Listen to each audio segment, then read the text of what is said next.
welcome to the show, ladies and gentlemen. I am your host, your girl, the one and only Tiffany E, aka Sexline TV2, and I am here to give you guys all of the tea when it comes to wrestling and maybe a little bit of odds and ends in between there.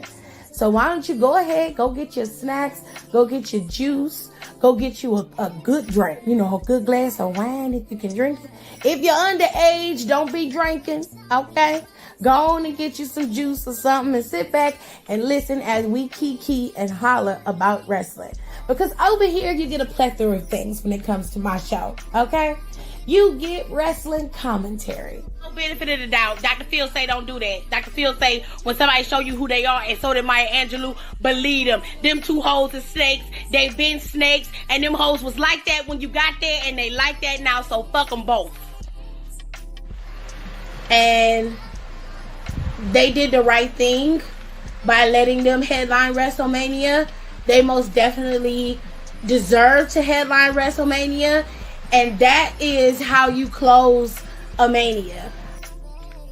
What else we get? You'll also get a weekly recap of every single show that WWE has to offer. Monday Night Raw after show, NXT after show, and of course a Friday Night SmackDown after show. You'll also get a recap of all the Big 5 PLEs. I even do the Saudi shows for you. And then, if it's good and worth the time, I may even throw a little AEW in there. But of course, I will do my best to make sure I recap as many PLEs as possible. If I don't have it, then I'll throw it to one of my friends who do know it. We also cover pop culture, and we have really good time over here with lifestyle and just giving advice. So, if you're ready, it's showtime. And that is on the Ancestors, baby.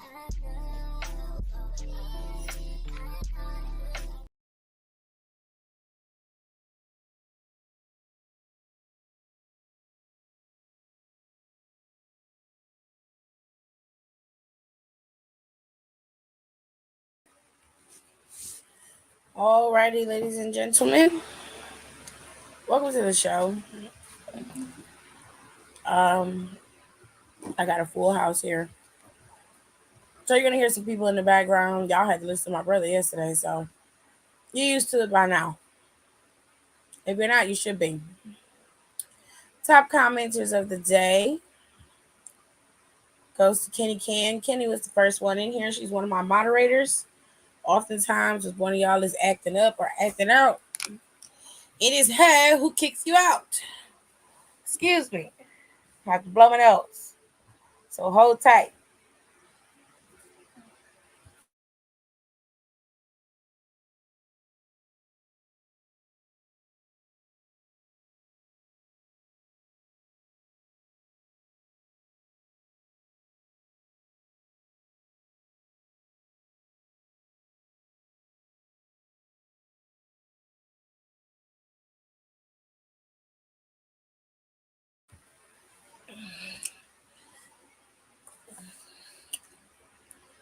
I'm putting my glasses back on so I can fucking see in here. Okay, back to the top commenters of the day. Kenny's one of my moderators, so if any of y'all get to acting up, she got power and authority to kick your ass out. Okay, it's usually how it goes, babe. I don't make the rules. I do, but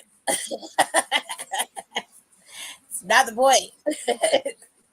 Follow the rules, you won't get kicked out. Jonelle was my second commenter of the day. Appreciate you, brother boy. And then Alexis, she's also a moderator. She also has authority to kick you out if you get to acting stupid. So I advise everybody that comes in here later, as the live is progressing, to please be respectful, especially to me, because my moderators are very protective and they will just kick you out without no warning. So I advise you to be very careful of how you speak and what you say. Okay? So shout out to my moderators for coming in here right when I went live, and shout out to Jonelle for coming in right when I went live. Those were my top commenters of the day. And Kayla is here. Hello to you, Kayla. Let me go down some more. All right. Aaliyah is also a moderator. I'm just giving you guys the tea so you can understand. She is also a moderator. Hiram is also a moderator. So you're gonna see these people in this live, and if you start to act it up, they will kick your ass out. Just telling you. Kitty like Thor with that bad hammer. Oh, she kick you out quick, babe. No warning. It's just a gone, gone, gone. She don't care. She don't care. Hello, Brandy. How are you? Hiram is here. I haven't seen Hiram in a couple. It's like a couple weeks with Hiram. How you doing, Hiram? Um, like I said, Aaliyah is here. Young boy Jay. I'm doing fine. Thank you for asking. Um, Alexa said I'm drunk on the admin power. Oh my god. Oh my god. Everybody speaking to each other. Everybody had a good day. I hope. Um, I hope y'all had a good day. If you didn't, we hope that things will get better. Hello, Sasha. How are you? Hello, hello, hello. She said, I might not be on time for work, but I am on time for a live when I am here. Well, period. Period. He said, yeah, get out of line. We got a place for you. Yeah, track season has been taking me out, so I couldn't come in as often, but that's done. Oh, you was on track. Oh, you did mention that you was going back to track season. Okay. Y'all getting ready to be out of school soon. Well, at least my nephew is. My nephew got 5 more days. My oldest nephew, he's out of school right now. So, yeah, no. The kids is getting ready to be out of school. I'm gonna have all of these suckers in here, which isn't like gonna be fun, but it is what it is. The hubs ain't too happy about it, but like I said yesterday, he got this nice promotion, and once that start, we'll see how everything is rolling. We might be moving sooner rather than later. Right, babe? You okay? Mm-hmm. It's pointing to it. It's over there.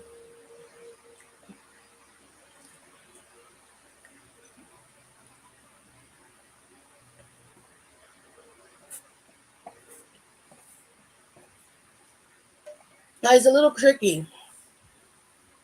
It's a stairs. Set of stairs to go down. Okay? Just remember that. You're gonna have to find them. Anyways, let me get back in here and see my peoples that's in here. Oh, Rico is also a moderator. So it's a lot of moderators in here. One don't catch it, the other ones will. So be careful is all I'm gonna tell y'all. Hiram was talking about his track season. Rico's here. Hello, Rico. He said, I rebuke it in the name of the Lord. Oh, that's great, Sasha. I'm glad you're doing pretty good. All right. So let's talk about it. Now, I don't know exactly what's going on with CM Punk, but I know enough to know enough, and usually it's always something happening with him. But a lot of times, to his credit, he is not the one starting the bullshit. Okay, so what I was able to come across with CM Punk was,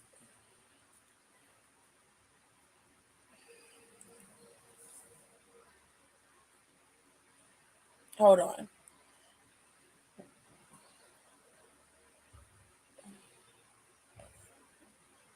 So CM Punk had a few messages that he posted on his Instagram in the stories because they delete after a certain amount of time.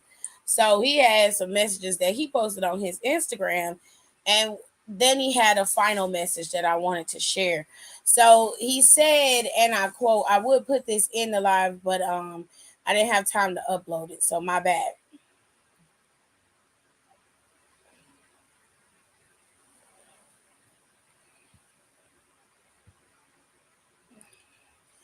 She said Rico heard my duck call. I gotta go. I gotta show y'all too. What duck call? And I was just at my teammate graduation and it made me cry. Oh, got 2 more days until I'm a senior. I'm gonna wish you was back in them days when you was a junior and a freshman. I'll tell you that.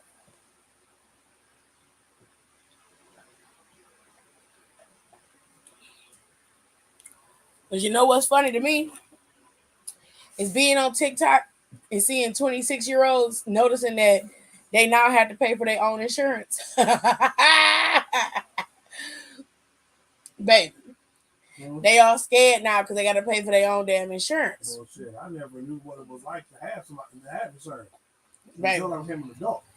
baby, them babies are scared because they've been on their mamas and daddy's insurance their whole life, and now they got to pay for their own insurance, and they see that life is life, and when you got to pay for your own insurance, baby, it's expensive. It's not cheap out here in these streets. My insurance for a long fucking time. Okay. My mom ain't had to be in no job, but she could throw me her goddamn insurance. I understand. I really do. I don't know what that's like. One of these days, Jerry, you'll know. Rico said bad bitches make some motherfucking noise, and Aaliyah answered the call, as did Brandy. Yes, Aaliyah, he does still have an IG. I'm gonna get to what he said in a second. But Janelle, I'm gonna hold your question. After we get done talking wrestling stuff, I promise you I will answer it and we'll talk all about it. Okay? All right. Rico said it's very good. It's a voice memo in the group chat. My duck call is really good. At least they have insurance, baby. These kids is not having insurance. Like none of y'all is gonna be able to get insurance with the way our economy is set up and the way that they are charging people for health care. And even if you decide to pay out of pocket, you would go into debt for medical bills alone. It's a rat race and it sucks. But welcome to capitalism. We're here, everybody's fucked unless you're a part of the 1%. All right. Here's what Mr. Punk said. He said, look, everyone, Brian Alvarez doesn't like it when misinformed internet trolls make up rumors about him. So please, stop making up rumors and stories for clicks while Brian makes up rumors and stories for clicks. Okay? He's married, for God's sake. By God, that man has a family. Brian Alvarez, shut the fuck up and stop talking about me. Challenge day 1. I guess he was on a happy camper. Now, he did post something else where it says, I feel stupid for even bothering to write this, but David Bixenspan is not one of his moves. David Bixenspan is one of his moods, and I have been reading the stupidest shit the last 3 days. If you ever talk to Punk about this, and I doubt you will, and I doubt even more that he give a fuck, please let him know that I do not, nor have I ever had any problem with him. It has been 4 years, and Big still believes that I hold a grudge against CM Punk because he was dating Maria. The best part is that I'm writing this on my anniversary weekend with my wife. I can only imagine the shit that will be written in another 4 years.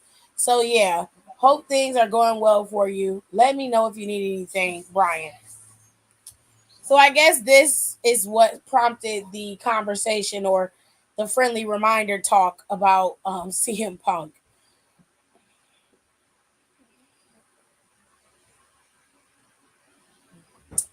He then goes on to say, friendly reminder, I haven't been on TV in 9 months. Y'all still just can't stop talking about me. Maybe stop. You'll feel better. Love, hate, it's all the same. I don't enjoy being the sole person that props up entire misinformed clickbait industry based on toxic gossip from lying sources. But what can you do? When you're the king, it comes with the crown. King of what? I don't know. He has his merry band of idiots that he lords over and that continue to follow behind him. But he says some real shit on his Instagram that I think everybody needs to hear. Social relationship love. fringe wrestling fans have with certain people is really unhealthy. I get the tribalism, like it's fun to root for your team, but picking sides seems a little silly. You don't know me, you don't know anybody else, so just go touch grass.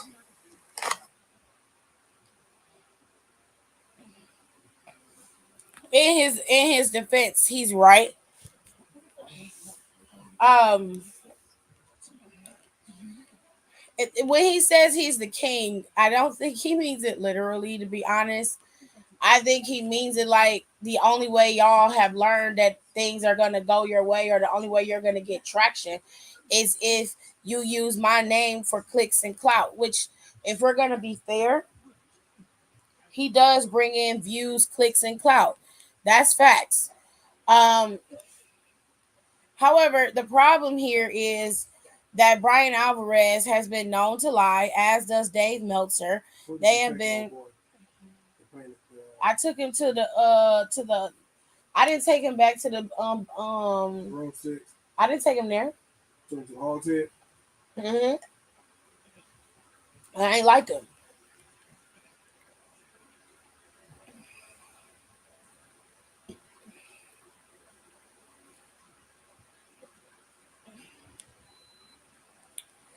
Brian work on a dirt sheet? Yes, he works for Wrestling Observer. hmm And I think he still does the podcast for them, and he also has his own shit that he does.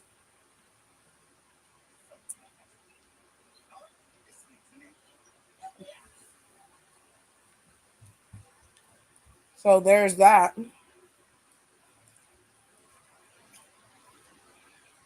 hmm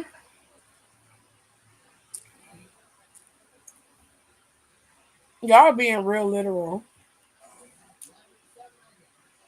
I don't think he means it that way.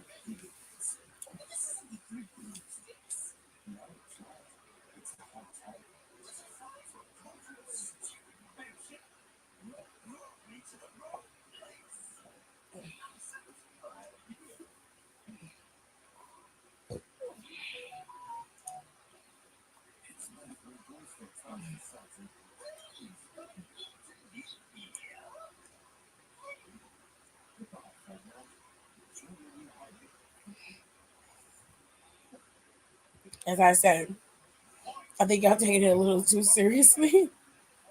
Kenny is stupid. I can't stand Phil, but goddamn it, he's right. He very much is. And whether you love him or hate him, you can point out when the man tells the truth. I thought Brian retired though. Brian frequently reports on wrestling still to this day. And if I recall, he still is on that podcast with Wrestling Observer people. So I don't think he's retired. I think he's retired from wrestling because he was a shitty wrestler to begin with. But I think he's retired from wrestling, but I don't think he's a retired dirt sheet guy. Just making sure I got the right Brian. Yeah.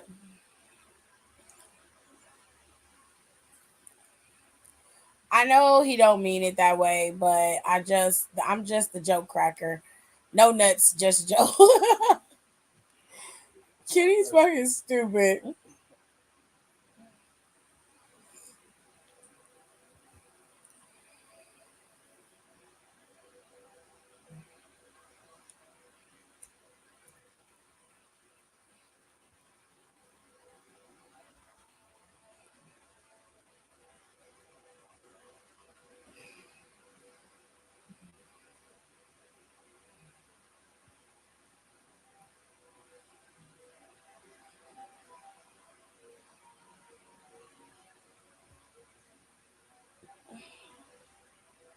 He's a martial artist. Okay, sorry.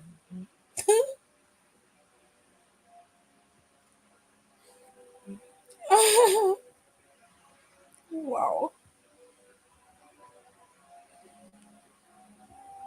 He's such a weird ass looking dude. Anyway,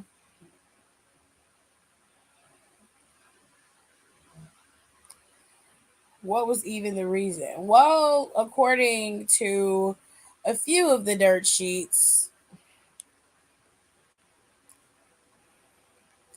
see him. Oh, he's Brian Alvarez is 47 years old. When you're 40, like you should not be on the internet arguing with people at 40.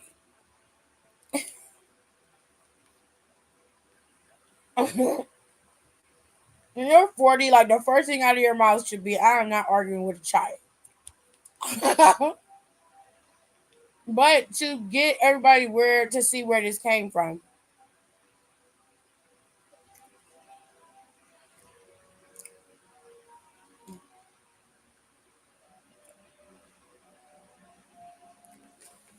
So according to WrestlingNews.co,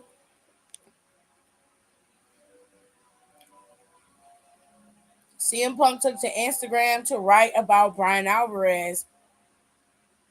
David Bixby included the IG screenshot below. One of the screenshots is an email that Bixby says was sent around 2009, 2010.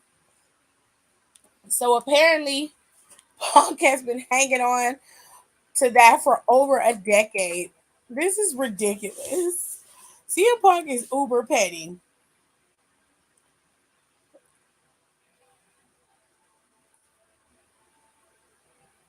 So it was reported earlier that Mike Johnson by Mike Johnson of PW Insider, that CM Punk took issue with AEW deciding to not back Ace Steel, and that's the reason why Punk was not included in today's AEW Collision announcement.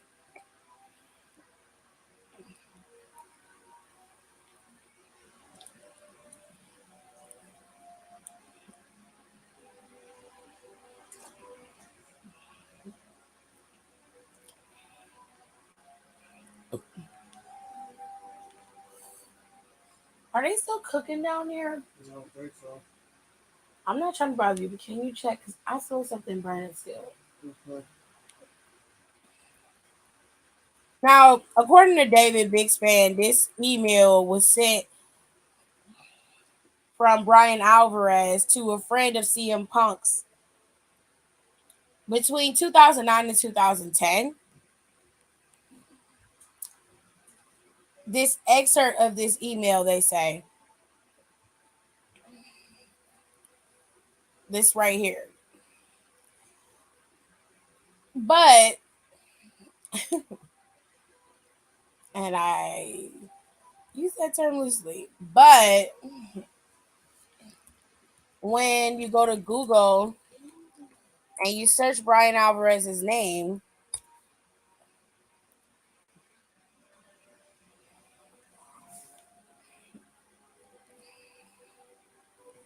he literally got married in 2010. So he wouldn't have been celebrating his anniversary in 2009, 2010. So somebody's lying. Somebody's lying because he didn't get married until 2010. So he wouldn't be celebrating his anniversary weekend unless it's the anniversary of him and his girlfriend getting together. But he didn't get married until 2010. So that's, I don't know. I feel like something about that is not right.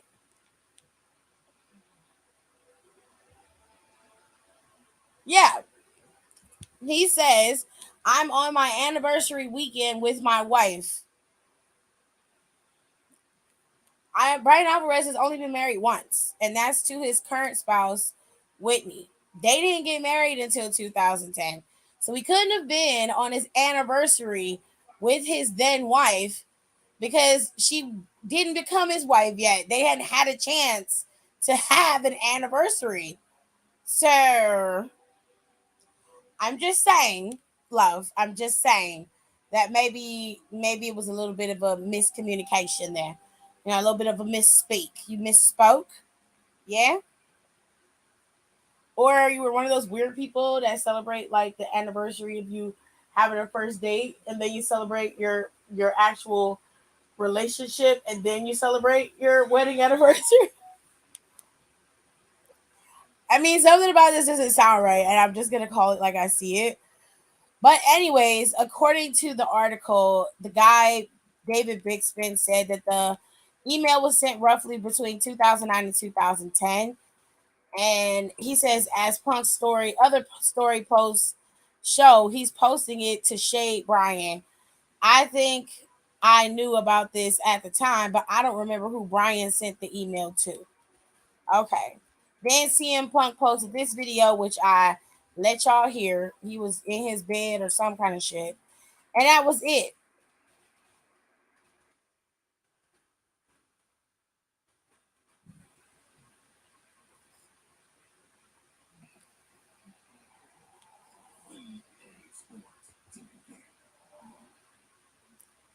Okay. I was about to say, what they mean he been fired? Lies. The lies. Anywho's, he says truthful shit and he stands for a lot of good things, but he's just a douchebag. I mean, yeah. I don't have a personal vendetta against CM Punk. I'm just not the biggest fan of his personality. I can understand how he can rub people the wrong way, but he does tell the truth a lot.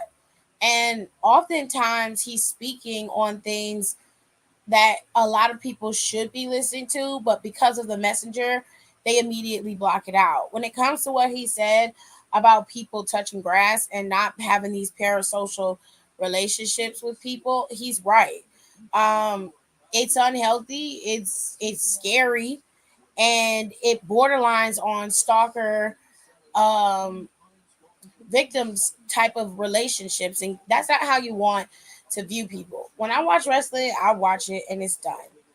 I'm not trying to be your best friend. I'm not trying to come to your house and chill. Although an invitation would be a bad thing for me, if you say, "Hey, I really like your content. I want you to come out and film with me and film a day and we watch some old matches and we hear your commentary."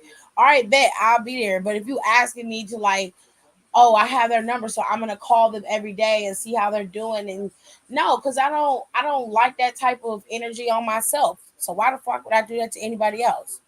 You feel what I'm saying? I'm just not. I'm not that enthralled with people who do the sport to the point where I make it the basics of my personality and my life. I just can't do that. Part of the reason why we do Freestyle Wednesdays, mainly because we gotta have something else to talk about and do besides running around in circles talking about men and women in tights. I had me some damn Di Serrano. I pour me some in here. It's hot in here. We can't open the fucking windows.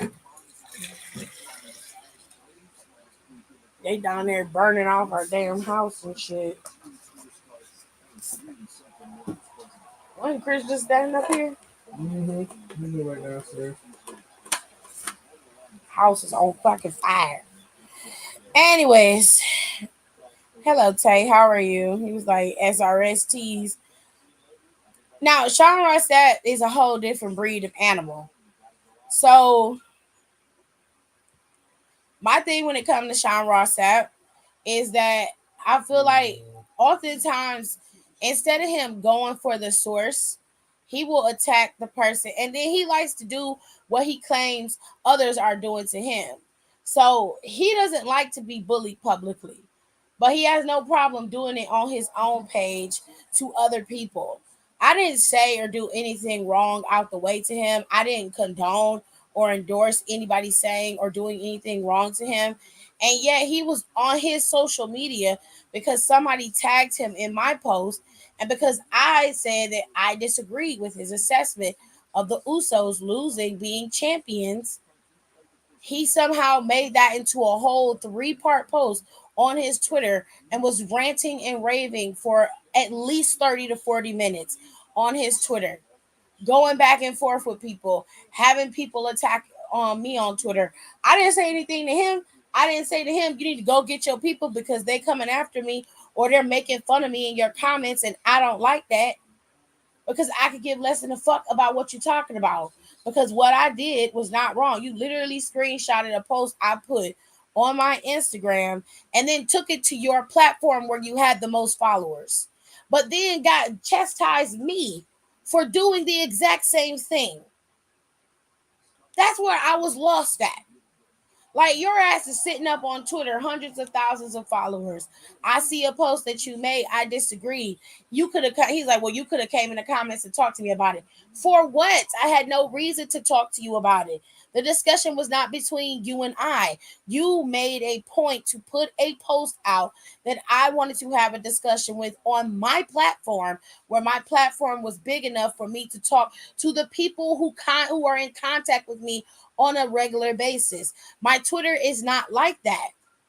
So for me to put it on Twitter and retweet it, it would not have gotten any traction. So you used me for clicks and clout. I used your post as a point of conversation, as I do many other posts from many other people, whether I agree or disagree. You're mad and in your feelings because people are in the comments accusing you of being a pedophile. They're accusing you of lying, which that has nothing to fucking do with me. You don't see me endorsing this shit.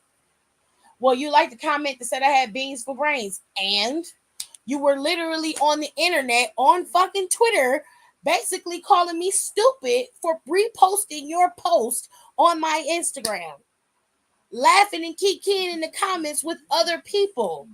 It's the double standards for me. Like, grow the fuck up, bro. Jesus. It's not what Phil said. It's not that what Phil said doesn't make sense. It's just that he's not the first to say it. It's not brand new information. That's not the point, Aaliyah. The point is what he said was the truth. Whether he's the first, last, or the third doesn't matter. Acknowledge what he says to be true. He ain't trying to go out here and get clickbait by saying it. That needed to be said again because people don't understand it, and they keep finding ways to skate around that ideal. They keep finding ways to skate around that info when they know that it's true.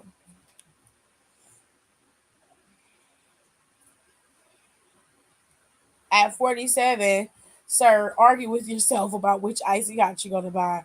Shit, I argue with myself about that now. Do I want extreme heat?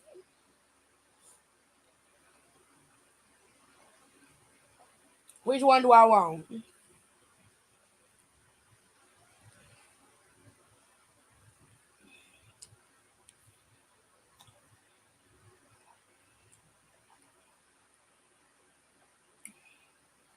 The motherfucker who bites people? Yep, that's him. Park is just who bites? H Steel does.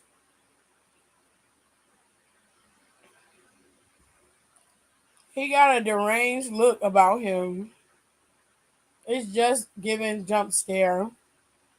It's still so funny to me that he thought beans for brains was a genuine insult. I was like, is this the hill we're choosing to die on? He had no other hill to fight for. That was a weird ass day. I mean, like, right?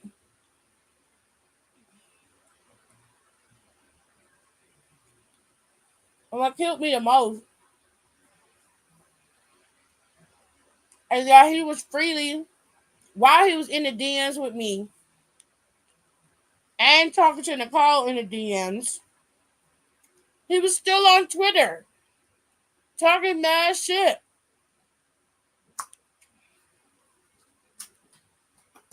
Hey, John cooking? Yeah, Christopher. Man, you know, make small fries.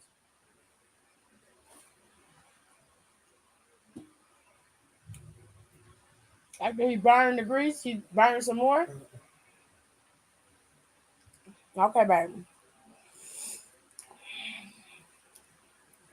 But hey, we got free promotion, so thanks.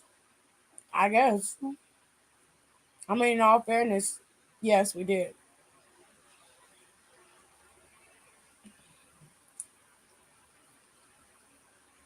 And it was Rico's birthday. It sure was. That sucked.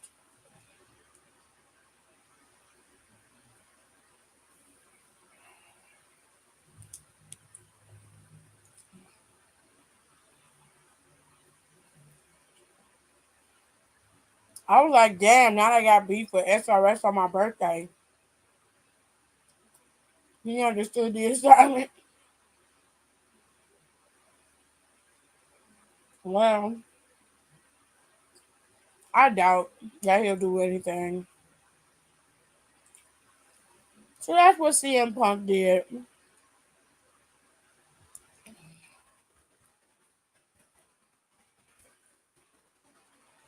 That's what he did, babes. They announced AEW Collision. It's gonna come on Saturdays at 8 p.m. I thought it was gonna come on in the morning. That's crazy. I thought it was gonna be a morning show too, but it is not.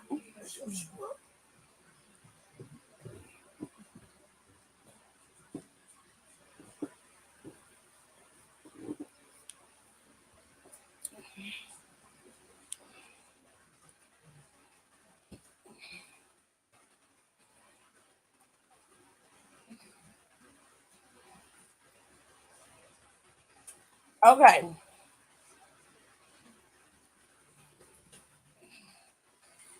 So we got one more thing to talk about with wrestling, and then I'm gonna open the floor for questions and let people in.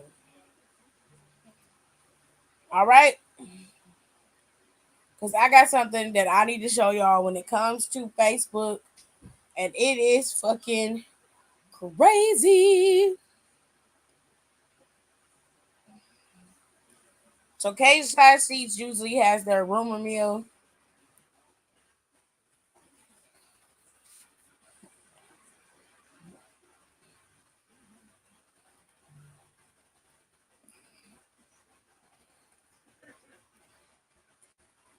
So we're gonna go to the rumor roundup.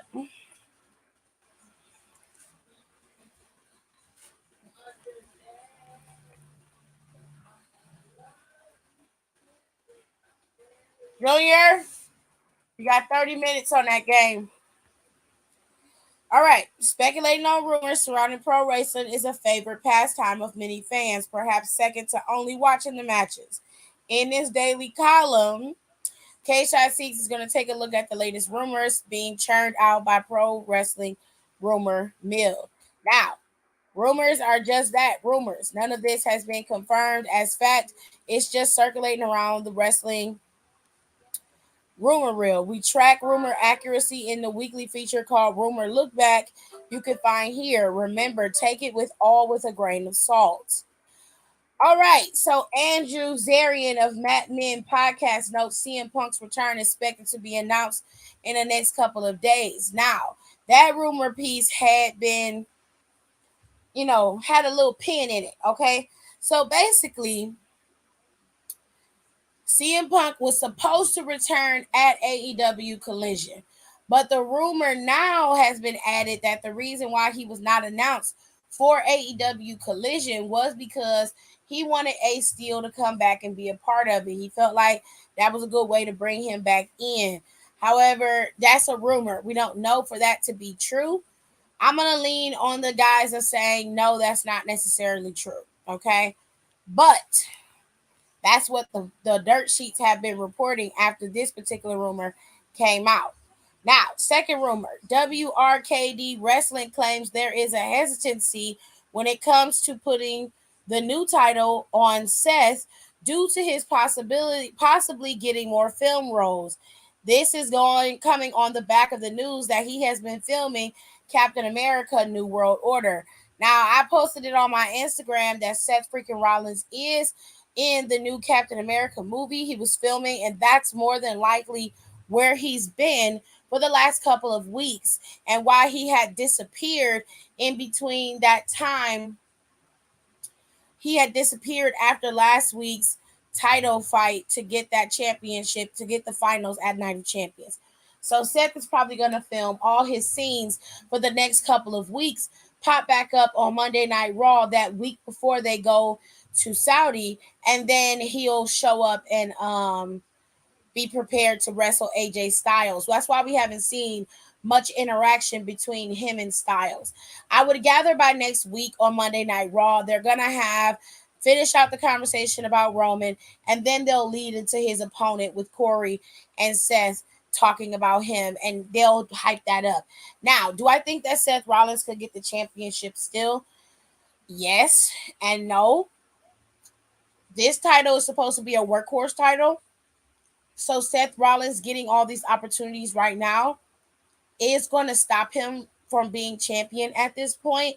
The promises that was made with this title, Seth Rollins as a person cannot fulfill that if he decides to take the roles. It really hinges on how well he does in Captain America New World Order and what his part in that movie entails, and if that part is going to be expanded into other movies in along the lines of the MCU. Now, I'm sure once they see Seth Rollins in this movie, they see his work in WWE, they may give him other roles in different movies. But again, that is up to Seth Rollins, and it is at his discretion what he wants to do. And I'm sure he doesn't want to be away from his family that much. So I can understand Seth being very cautious about the roles that he takes, the time off that he takes, and all that good shit. Okay. But to Seth's credit, he has earned an opportunity to be able to revel in his success and expand on his career in other ways outside of WWE. So it's only a matter of time, you know? We shall see.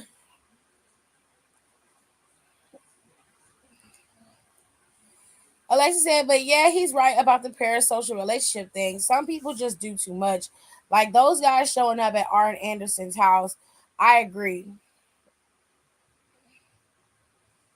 It's giving Saturday morning slam. Remember when WWE used to do that? Yes, but theirs is gonna be on at night. It's not gonna be on in the morning. Is it the lady with the three separate baby showers with three different dudes? You talking about the Facebook stuff? Ner, ner. I watched Saturday Morning Slam for like 1 month. I used to love watching wrestling on Saturdays because I didn't have cable. So I watched a lot of WCW back in the day. And when WCW was coming on network television, I watched it a lot. But I used to love watching their little hour-long shows that would come on regular TV. I liked watching them.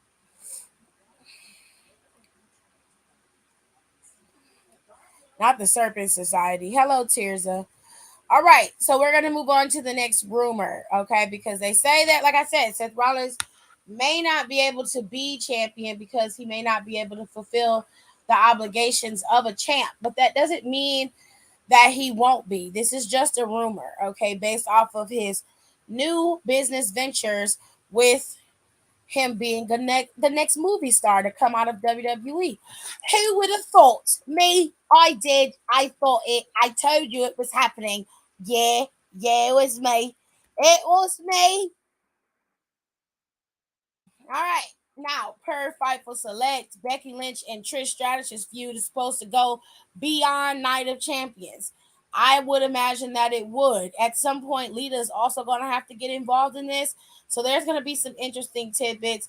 Um, I'm not surprised. I mean, I see Trish probably winning this first bout. It's going to be interesting. The best way to explain it. A better wrestling experience who asked to be credited as such instead of Boozer Wrestling says there is no decision yet on who is winning the World Heavyweight Championship at Night of Champions, but Seth Rollins is the number one guy for Triple H. Again, this stuff right here is rumor and fodder because we just had the rumor that says they don't think that Triple H could actually put the title on Seth because of his movies and possibility where he could go with his movies. But now you've got another source claiming that Triple H is dead set on Seth being the guy. Now, Better Wrestling Experience also says that Damian Priest, LA Knight, Bobby Lashley, Matt Riddle, Cody Rhodes, Gunther, Finn Balor, Chad Gable, and Edge are all the names that are in the mix for the men's Money in the Bank ladder match this year. And they are looking to give DIY a major push after Night of Champions. So Ciampa's going to return sometime soon, reunite DIY, and all be with the Way as a family. And then we'll have DIY on the main roster as a tag team for now. Oh, so many rumors and innuendos, ladies and gentlemen.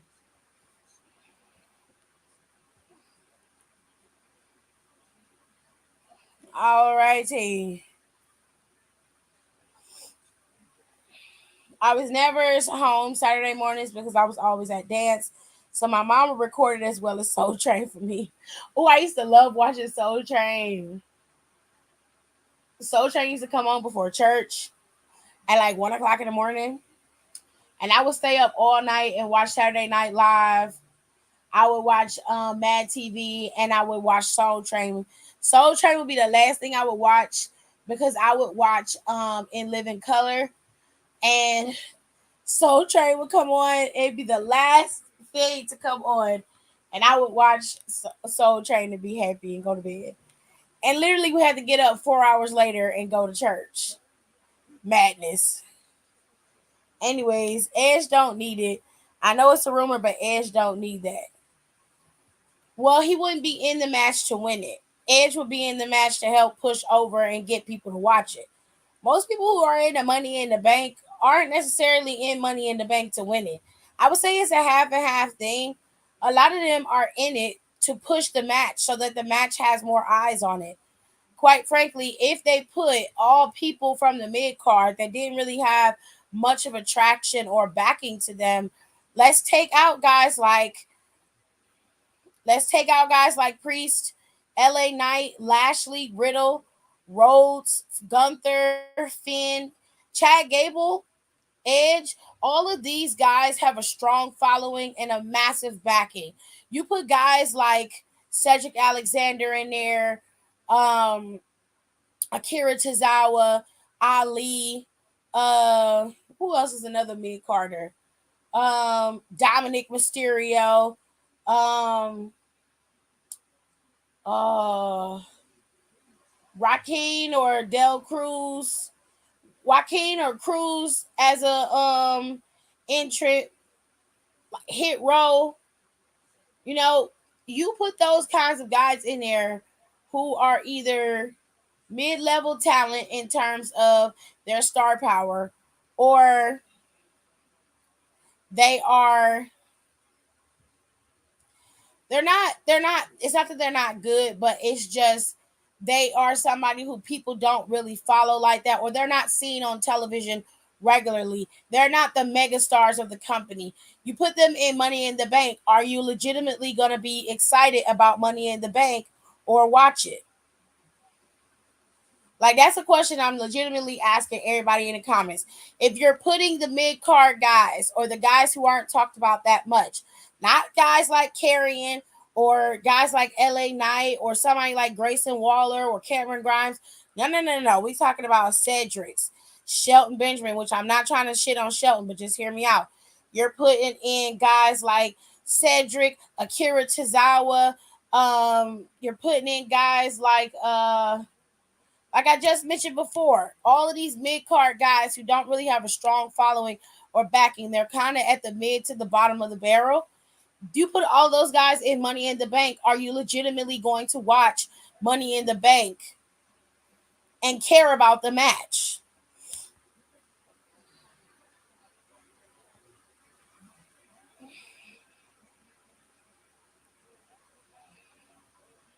I was thinking about this on the way home. I have a feeling that Jay Uso may be the one to dethrone Roman. I've been advocating for Jay Uso to dethrone Roman for a very long time, but I wouldn't be mad if that was the case. But like I said, when it came to Jay Uso before, when it came to Sammy, I said it was a full circle moment. It'll definitely be a full circle moment with Jay Uso as well. And I remember saying this before. So it's very possible. one mid card maybe, but not all of those. But that's what I'm saying. That's why guys like Edge and guys like Gunther and Matt Riddle are the ones who are going into those types of matches, because those matches, you want to have eyes on those matches. You want people who are going to watch you. Personally, Money in the Bank to me is a showcase match. I would not just have these guys in that match. Ricochet would be a guy that I would put in that match. I don't care if he's in a tag team or not. Ricochet is the one who's going to give you all of the razzle dazzle. He's going to give you all the showcase. You can get that from Balor as well. You can also get that from Matt Riddle, but they got a lot of ground and pound older guys in this particular Money in the Bank, and you need to mix this up some more. So I wouldn't put all of these guys in there.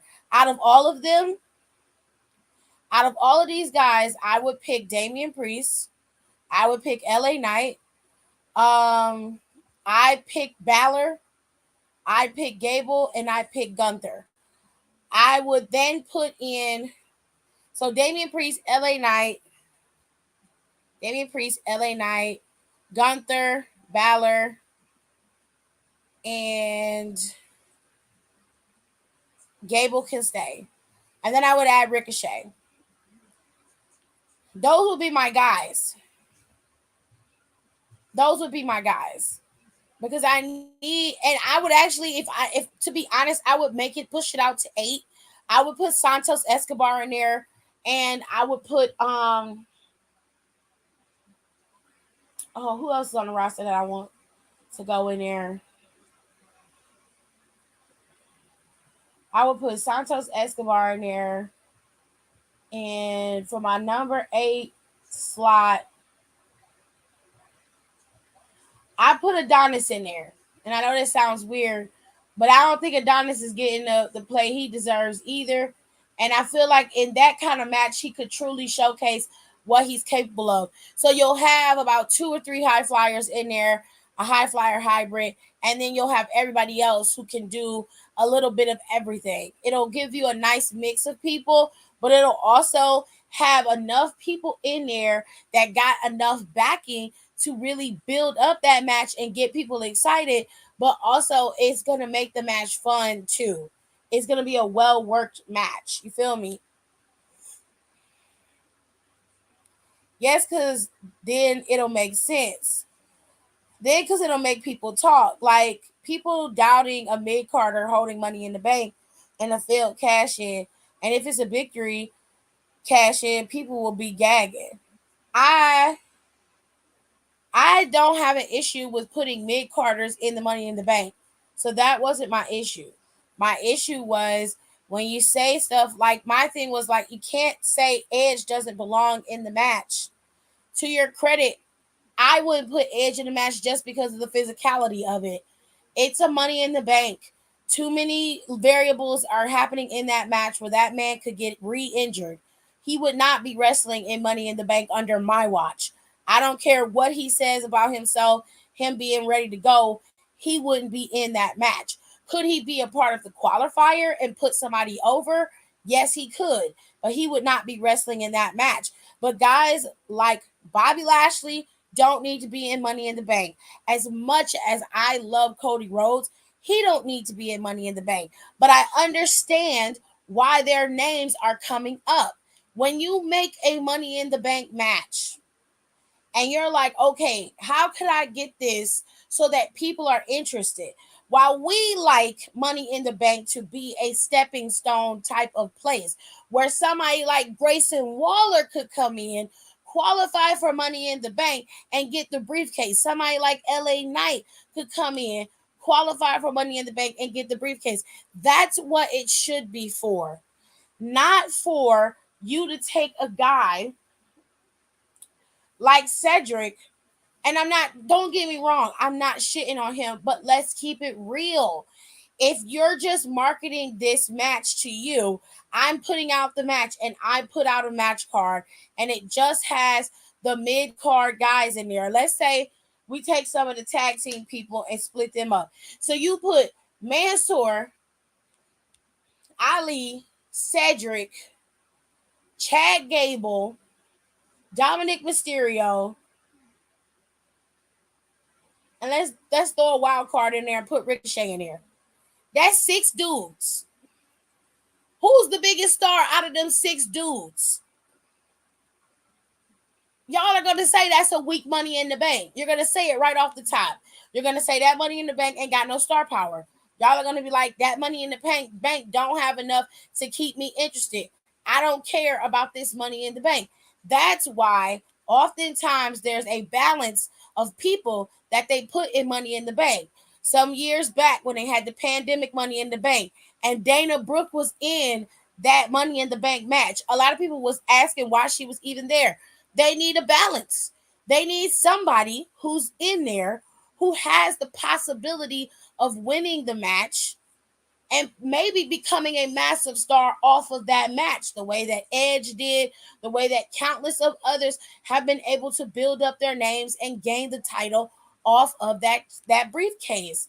But you can't book that match because it's so big and it's a part of the big four. It's one of the big five. It is the fifth in the big five PLEs. It doesn't make any sense for you to give that match to all people who don't have any footing right now or haven't been on TV in months or don't have the strongest following at all, and put them all in that match and then have a winner and then expect that to be something that people are going to be interested in, because you're just not. You're not going to be interested in that. Guys like Grayson Waller, LA Knight, these types of matches were built for them.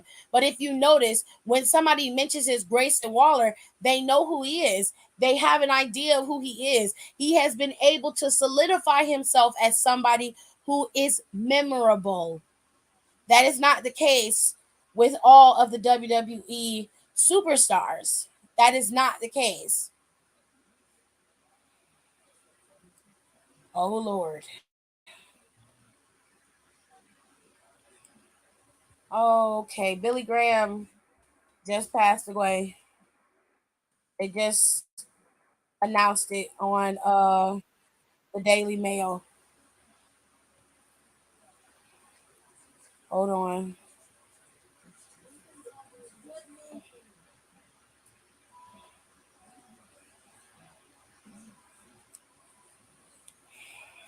All right, it says WWE superstar, former WWE superstar Billy Graham dies at age 79 with his wife and daughter by his side after being taken off life support battling with a myriad of health issues. We're looking for old roofs to Billy replace Graham with has our died new at permanent 79. metal roofs. He had Can been we in the replace hospital for a yours? number of months Click the dealing with link a on myriad or of very below this serious video health now issues and enter and your had zip been in the code to check if ICU we're for many looking for roofs weeks, to replace in according your to a area. GoFundMe If you page have to an help old him roof, get set help up to now. help him and his Don't risk family. serious Graham structural died damage to Wednesday your after home being and taken off life exposure to support with his dangerous black family mold from and our daughter roof by leak. his side, Click as below and told by enter your zip code TMZ. now. 16-time world champion Ric Flair first appeared to break the news on Twitter Wednesday night. He posted, "The superstar Billy Graham just left us. Thank you for all your influence on my career." Graham's wife Valerie had previously shared an update on her husband's health on his official Facebook page on May 15th, revealing she had initially refused to take him off life support. Oh wow. Oh well, rest in peace to you, Billy Graham. That's all I can say. Hope you rested in peace.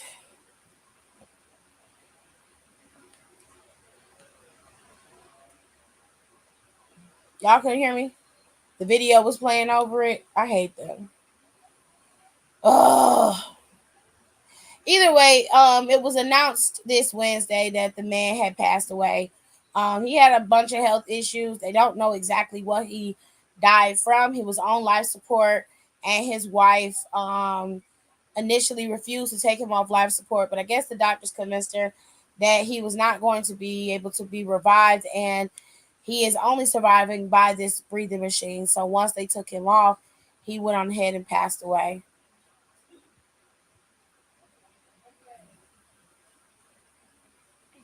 Okay. Dana really thought she won in the boardroom. Good times. All right. So rest easy to Billy Graham. But that's all I got. We ain't got no more. Now, is there any other wrestling news that I need to cover before I move into the Facebook mess? Because the Facebook stuff is funny, and it's gonna be a long motherfucking day when it comes to this shit. I promise you, because it is so much going on here, so much.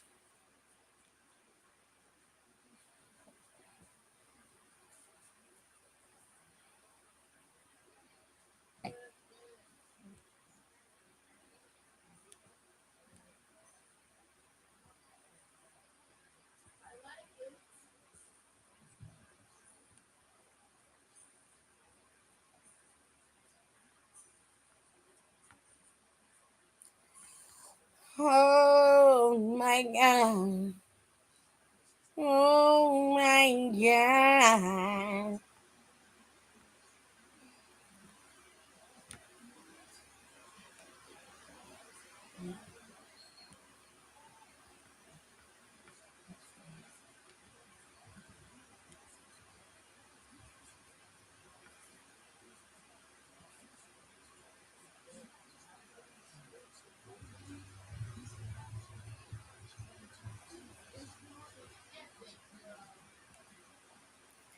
Hold on, y'all. Just gotta find Z post.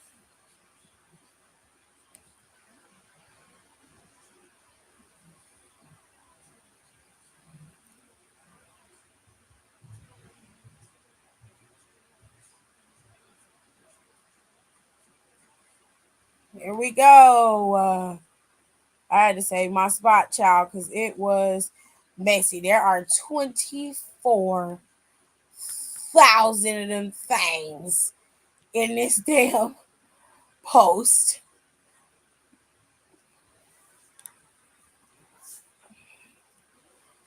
Oh, let's zoom in so we can see the mess.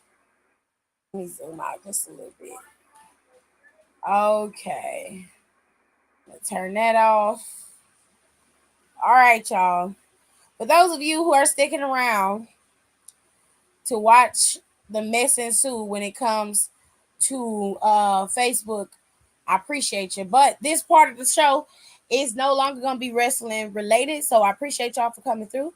I love you. If you are going to be around afterwards, I love you for that as well. Make sure you guys rate, comment, and subscribe if you haven't already. Don't forget to give me a thumbs up. That's what the rating means. Please share the video so I can get some more followers on my page. Okay, and I can start making me a little bit of current off of my heard work. Okay, now we getting ready to take a little bit of a break, and then we're gonna set this up so you guys can see these petty Facebook posts from people who have signed NDAs and their NDAs have ran out, and now they can talk their cash shit and they're ready. So I'm gonna give y'all some time to go get y'all a snack, refill your cup, or whatever the case may be. Then you come on back in here and we can still don't know my words, still stressing perfection. Let you all in my mental, got me looking too desperate. Damn, you ain't desire.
Rolling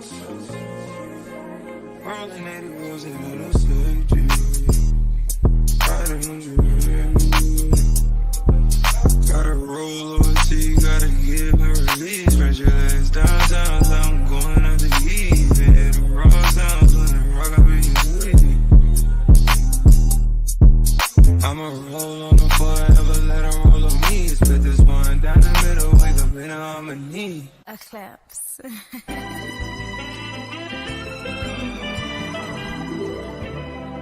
Don't close your eyes to get away. Just make my line and I'll arrange it. Beautiful girl, you're stainless.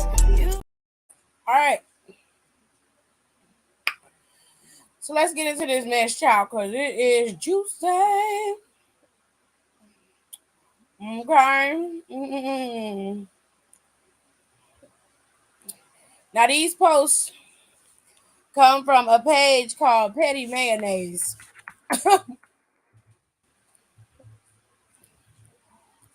So I'm going to read some of these posts so y'all can see.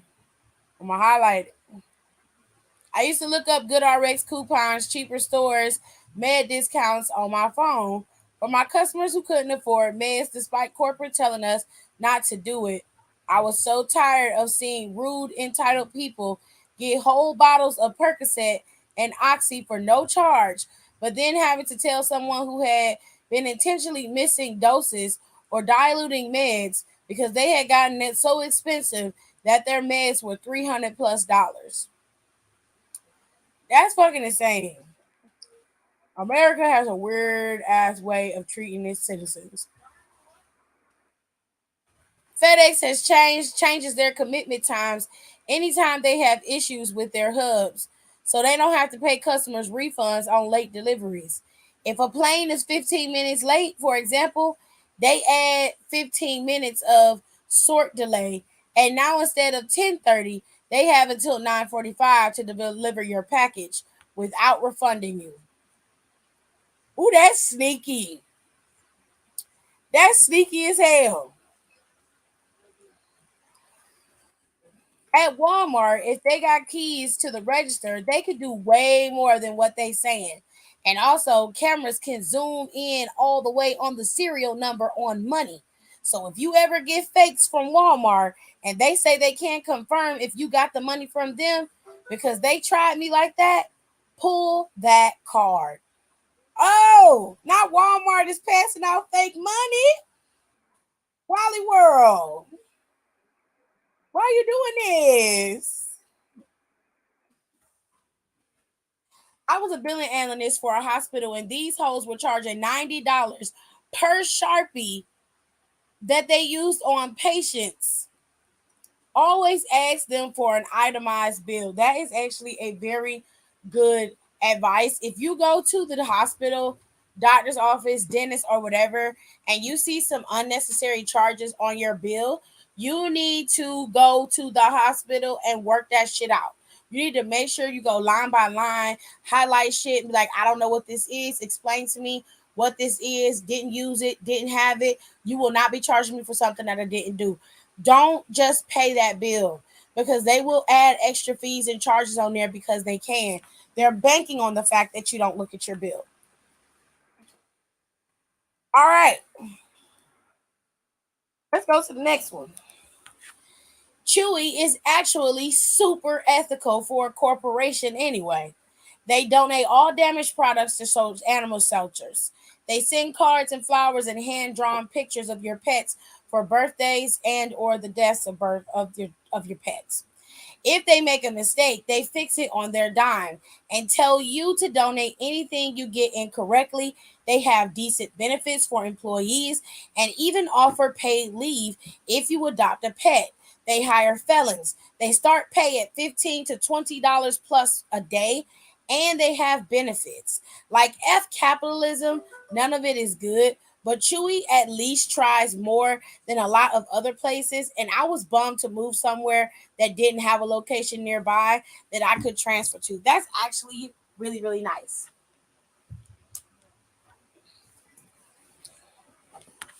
Why are you always piled up in front of me?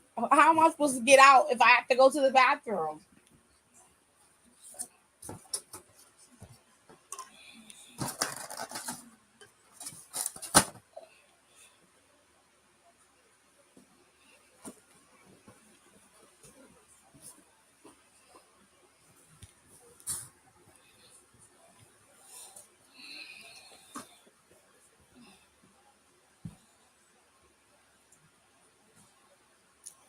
Don said, okay, I need insurance because my medical costs thousands. Baby, it is hard out here in these streets. I work for FEAA AES FLS, which is student loans. And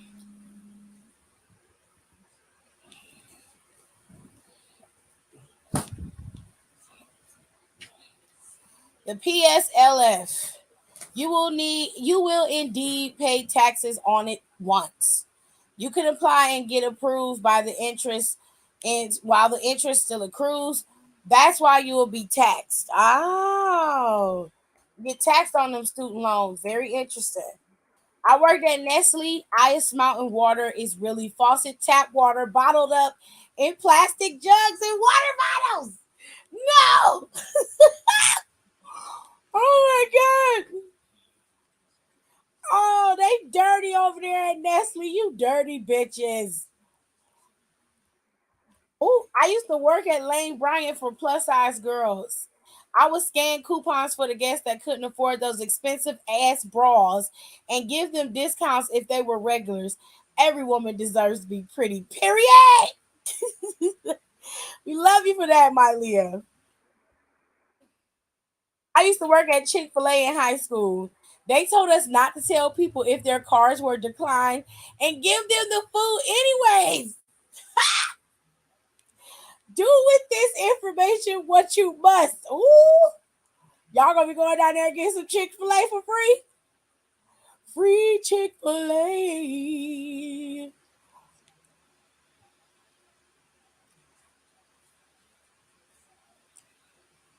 Oh, that's funny as hell.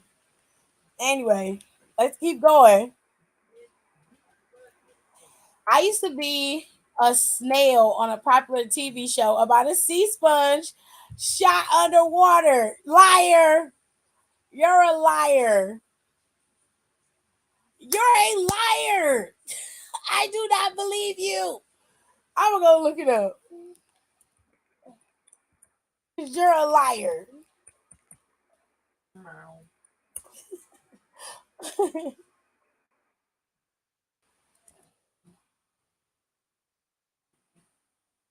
Yeah, you're a liar because the person who played Gary is the same person who plays SpongeBob. He do a lot of voices though. He's the voice of Gary in SpongeBob SquarePants. He also does SpongeBob's voice. See how you lie? Y'all be lying. All right, let's go to some more juicy ones.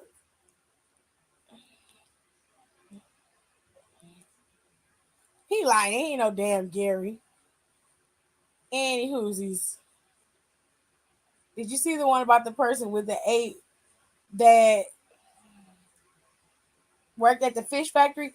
Yeah, I'm gonna get to that one, Don. I'm gonna get to it. It's gonna take me a little bit because there's a couple that I wanted to pull from the bottom because a whole bunch more came in when I saw it.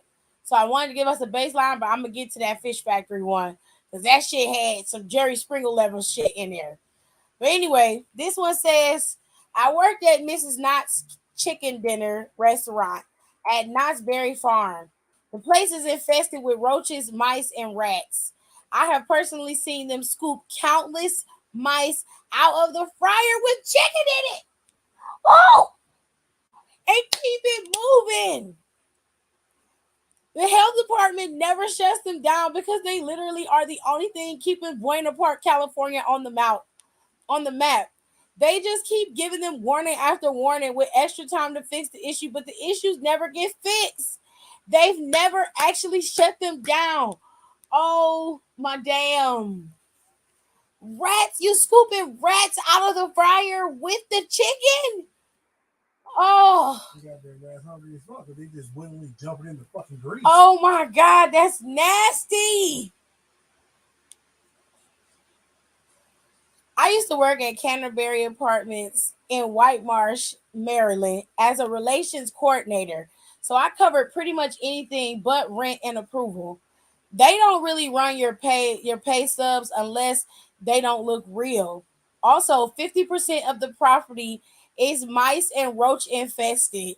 You're welcome. Oh my God. This one took me out about The Price is Right. I know someone that was on The Price is Right, and she told me that the big winners forfeit the big deals because they don't have the money to pay the taxes. Imagine going on that show and racking up and winning like $100,000 and having to pay half of your winnings in taxes. Insane. They forfeit the winnings because they can't afford to pay the taxes on it. Jesus.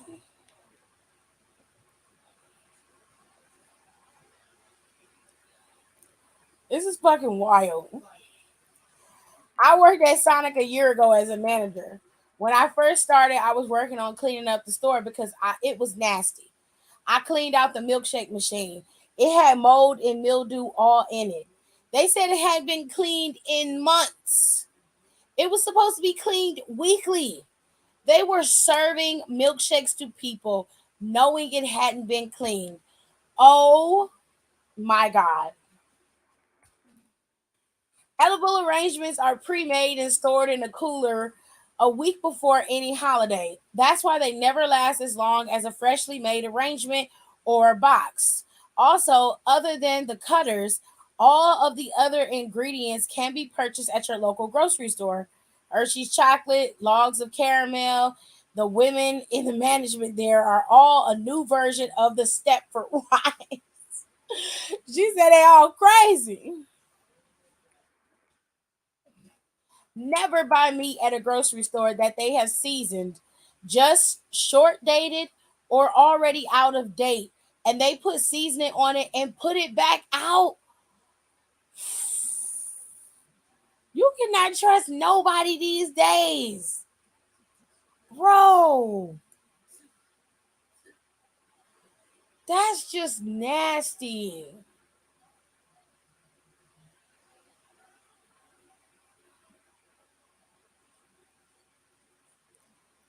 Oh my God. That is just disgusting. I went on Judge Mathis before. They made up a script and then had me trying to memorize it. They teach you how to cry and all. And the courtroom is basically in a studio. But I came in through a garage type door and I found out the judges on the shows have to give up their law license to be one on TV. So they can't lock you up or anything. But they paid me good. Child. I work for a Scientologist and got some juicy shit. I'm still sort of afraid to share because he was so insane. My NDA has run out though. Just the most insane shit you could imagine. It was wild. Okay, we need to know what you know. Because I know Scientologists are fucking crazy. Let me see if he said anything. He ain't say shit. He just baiting us. He's baiting us.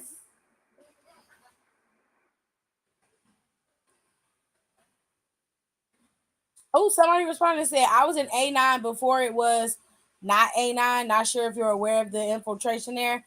I was and used to chat with Scientologists frequently, trying to help them break free from the cult and brainwashing. I still have so many questions. We should chat sometime. Ooh, they need to turn this into an YouTube channel, honey. I would be watching this all day. We are waiting, Mr. Jess. Okay, Mr. They, them. We don't want to represent nobody, honey. Junior, you got 10 minutes. Bank of America has their mortgage workflow. Did you pull their bed out so it can be blowed up dry? Antoine, did you make sure you pulled the bed out for Tay so he can have it blown up in there? Well, how is he supposed to sleep? Or where he's supposed to sleep at?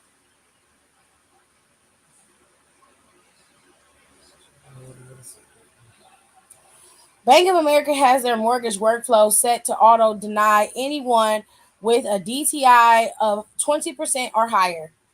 I didn't ask why, that's just how they told me to code it. They also intentionally post credits after debits so your accounts can overdraft. Yo! Oh, all banks do this. I'm convinced that all banks do it. Discover makes more money off selling your information to other people than they do in credit card interest.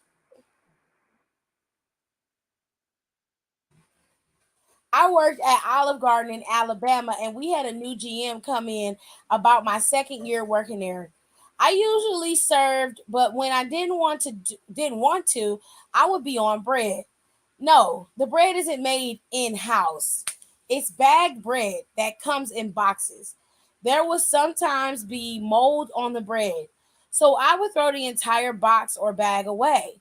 The new GM saw me do this and dug the bread out of the trash and told me I was throwing away money and to pick off the moldy spots. I def threw that shit away after she turned around, told corporate, and of course, nothing was done about it. Oh, y'all are some nasty bitches. Y'all are nasty. I work for a popular plastic surgery center in Houston, Miami, aesthetics. We would take out almost double the legal limit of the amount of fat with lipo to have a more drastic results. Even though the legal limit is 5 liters, we were told also to only chart until patients 5 liters was removed. Many patients would get sick after because so much was removed and dehydration, etc. I made a TikTok about it and was fired and threatened with legal action if I didn't delete the video. Oh, that's malpractice suit right there, babes. Y'all are wilding in these comments. Let me see if I can get to the one that this one got a little two-piece. I might have to go to this. Independent pharmacy I work for accepts and gives kickbacks to local doctors' offices for referring patients to each other's businesses. Oh, that doctor won't write anything for your anxiety? Go to Dr. So and so and at this place. Tell them we sent you. Heard and had to participate all the time. Offer people $5 credit for transferring prescriptions from a competitor. The list goes on. Oh, and they pretty much make their own rules about two brands of the same med being in the same bottle. Just as long as it's noted on the label, it's legal, but it's done more than in independence than big box because there's not as much red tape to get through with the BOP.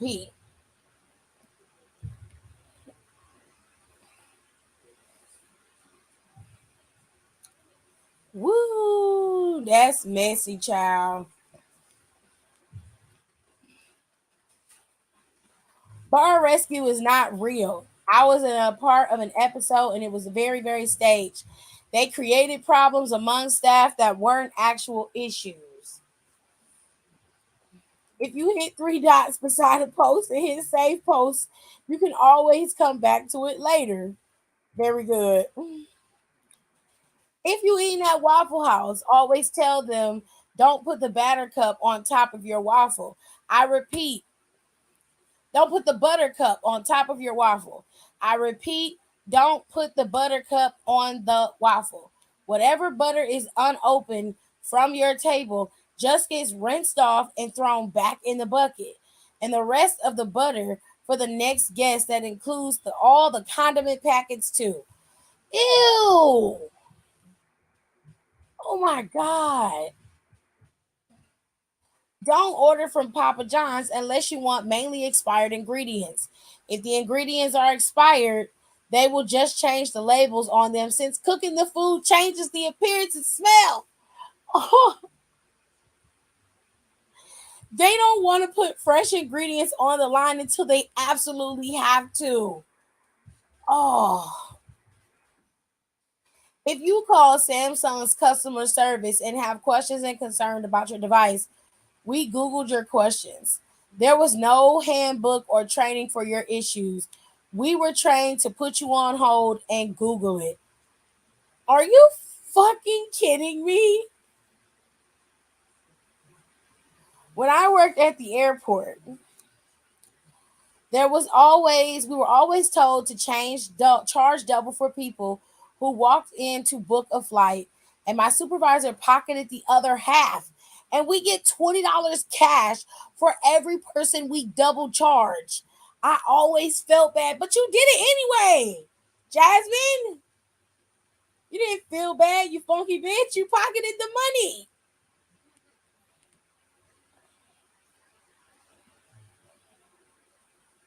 Let me see what y'all got.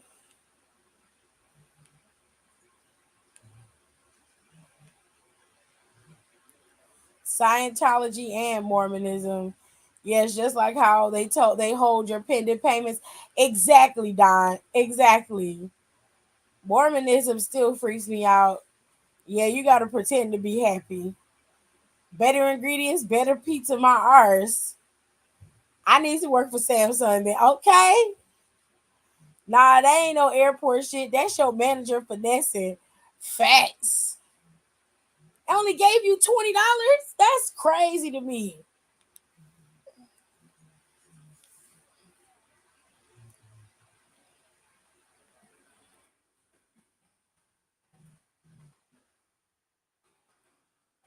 Let me see if I got a couple more. It's a whole bunch, so I'm trying to find a couple more.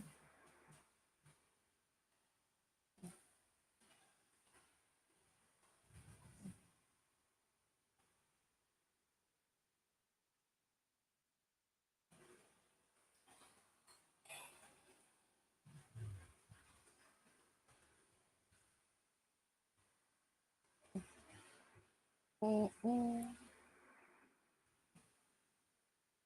It's a lot of Walmart stuff here, but I got a couple here to read.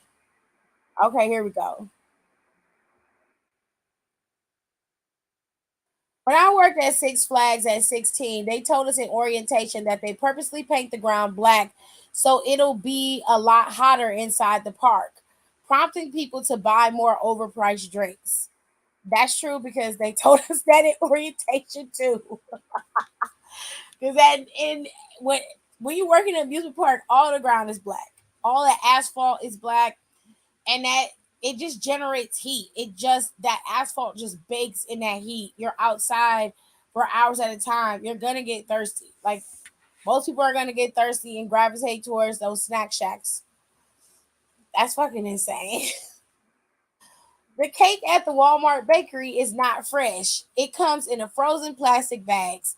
This goes for custom cakes, the cakes and cupcakes in front of the bakery, all the food in the deli too. It's like the chicken and stuff, all come in frozen. We just heat it up in the back. That's not a shocker. I'm not surprised about the cakes. Like I feel like realistically, a big box store like Walmart, Target, they have cakes and bakery places, but they're not going to be able to bake all that shit and run that store in house. So I'm not surprised, nor am I mad that they're bringing cakes in pre-made. That's efficient, in my opinion. They're frozen, so they're not going to kill you. If you had a property foreclosed on 9 times out of 10, you are owed money from it. I help people all over the country collect money that is rightfully theirs that nobody bothers to tell them about. It's often in the tens of thousands. I feel like you lying. So I'm gonna just leave that where it's at. I feel like you lying, bro. No NDA, but I was a cashier at Walmart. There were always elderly people that at least looked like they were in need. Old people who I'd hear say, I hope I have enough, or moms with kids with tattered clothing that were buying clothes and shoes. Me being my natural empathetic self, I only actually scanned a few items and would bag the rest. They always looked at me in a way of saying thank you, and some others that had tears in their eyes. I was young and didn't care about the company's losses really. I never actually told anybody this. This was 11 years ago. Some of these comments on here are really sweet. Put that you have a master's degree and you're a CEO or doctor on your car insurance quote and you'll get cheaper rates. What? I don't believe you. I do not believe you. We need some top level of government officials here because if the civilian stuff is this juicy, I can only imagine. Okay, the facts. Let me see what y'all comments is like.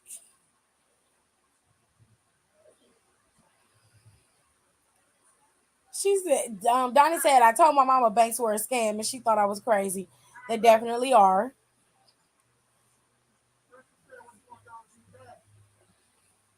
Somehow, lady, look at how the money is moving. Girl, talking about somehow. Lady, look how the money is moving. Well, I mean, that's true. I'm back. I'm stuck fighting a minotaur. Okay, kitty. I used to work for UPS. I seen people break TVs for fun and open boxes and steal stuff. I seen the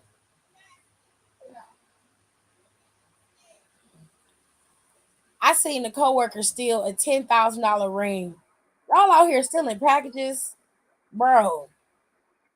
In AT&T, in order for our numbers to look better, the store manager would try to make us activate everyone on the highest plan, and then post date a plan change to the plan they actually wanted to start at the beginning of the next billing cycle. Oh my god! His reasoning was their first bill is going to be so high anyway, they're not going to notice. Y'all are some dirty bastards. If you go to a Catholic hospital and can't pay, they will send you to collections. They will not send you to collections. This is a good 13 to 15 years ago when I learned this, so things may have changed, but that was the norm while I was there. Don't ever pay for name brand eggs or name brand milk. Same chickens, same cows, different packaging. Very good. When I worked at Dillard's, we weren't allowed to buy any of the damaged items. They wouldn't give them away, but instead would throw them in the trash. Oh my God.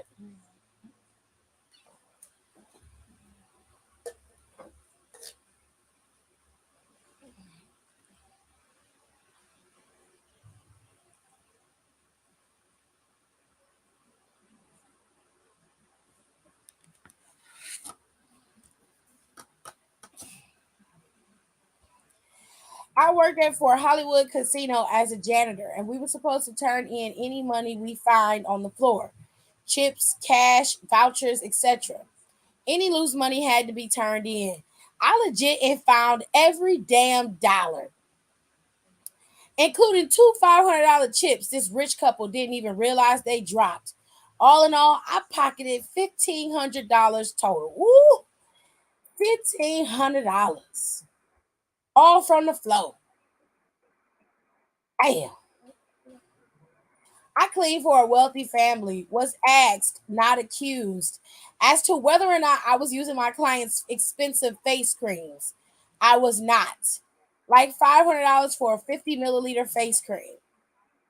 Her kid was wanking his fruit with $500 face cream because it made it feel soft. I didn't even feel a smidge bad. Hilarious as fuck, and honestly, well deserved for the mother. Please. This little this little boy was using his mother's face cream to have some alone time with himself. Oh, oh, that's funny. $500 face cream. Jesus. Jesus Christ. Who want the you know what? I don't need the ranch recipe for homemade Hidden Valley. Hidden Valley is not that good, if we're being honest, for ranch. I worked at Kraft Foods. The turkey blood is used in lipstick, and that expensive dog food y'all buy that says made with real turkey is just the feet, head, and butt.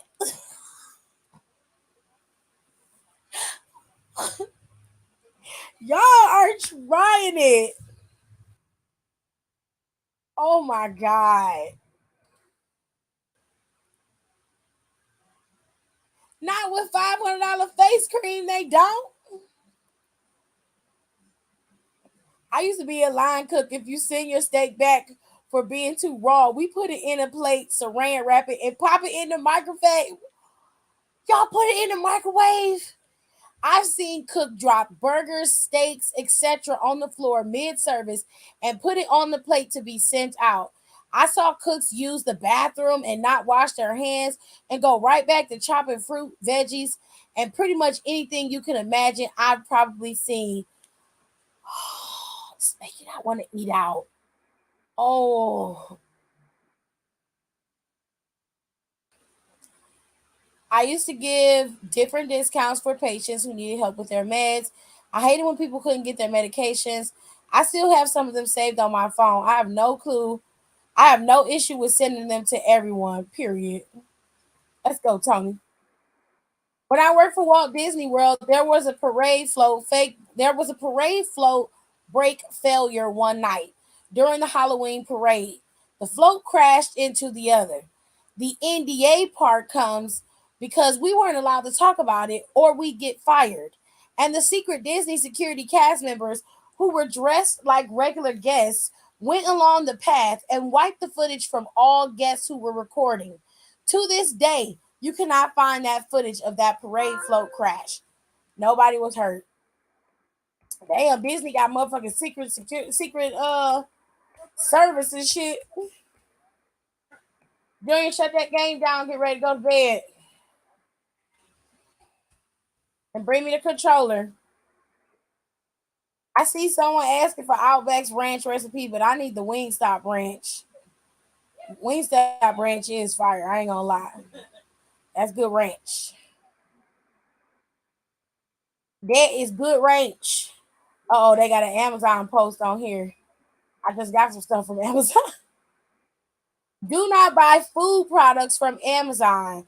I worked as a solver and have changed old dates to newer dates, and sometimes they already have been changed, and I would change them again.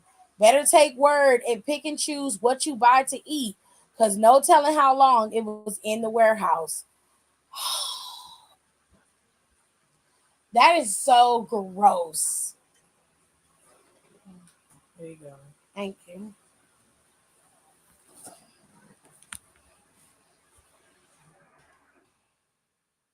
Oh, that's nasty. Let me see what y'all comments say. It's the face that he out in the rich money problems. If a broke boy use lotions, then the rich will use 500 in face cream. $500 face cream for your personal shit is not okay. I don't care what nobody say. $500 face cream. No, go use that Jergens in the bathroom. Mom, what do you want, Tay?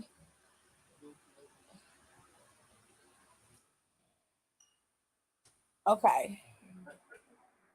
The diner I used to waitress at would take the leftover uneaten bread from the tables and make croutons for the day.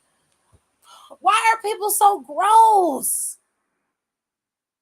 I worked at a sandwich shop in a mall in Atlanta. This man came one day with a really crappy attitude. We toasted all our bread for the sandwiches so they had a little crunch.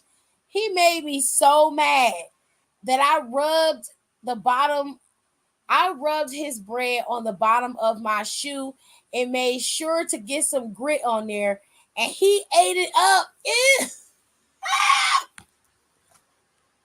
Savagery beyond comprehension. Oh, that's so fucking dirty. That is dirty. The nursing home I did clinical for patients got skipped for baths.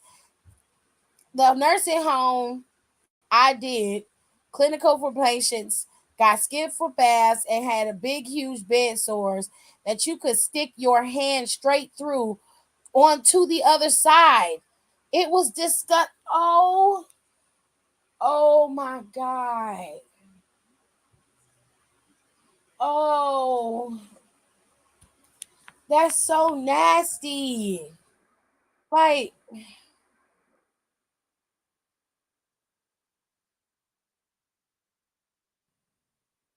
Yo, that's fucked up, bro.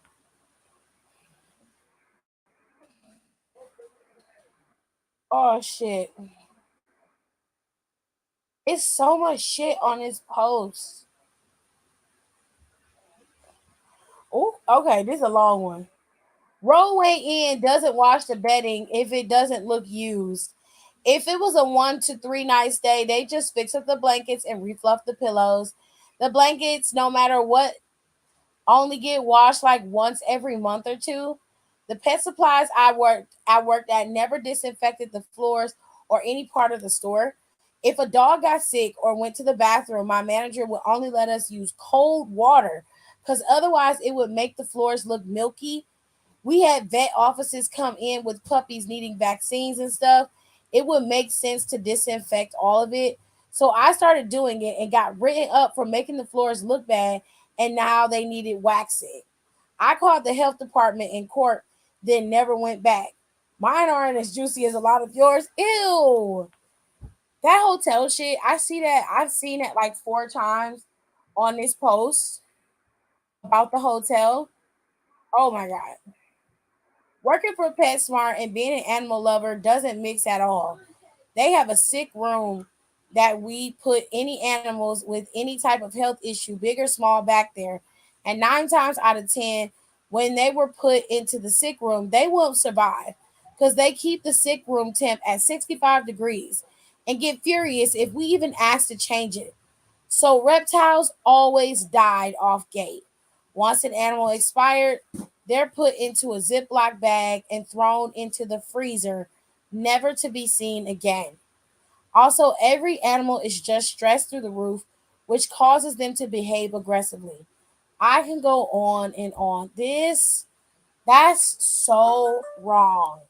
That's animal cruelty. Are you fucking kidding me?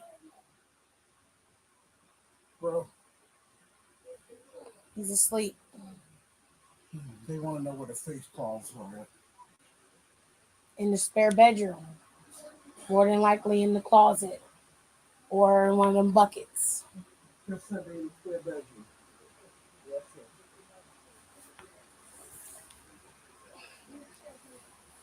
That's not cool, bro. That's messed up. I worked at the DSW, the shoot store, and they always had asked if you were a member or if you'd like to sign up to save money.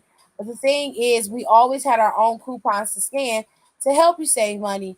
So one day I just randomly scanned all our discounts and saved the lady over $100 on shoes, which was well over $250. I did this up to the day I decided to quit. Period, Dominique. I wish you worked in my city. Shoes. Some of y'all real nice. I be getting all the petty ass bitches that be trying to act like they one of the coldest bitches alive working at fucking Rainbow.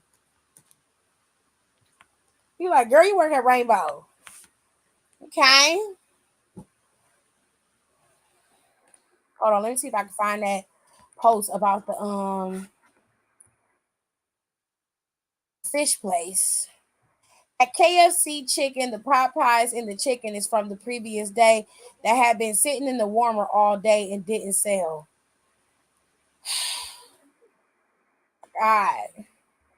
Chetney Brothers used to buy off-brand canned tuna and have a guy remove all the labels and put Bumblebee or Star Kiss on them. No, they did not. Ah, no.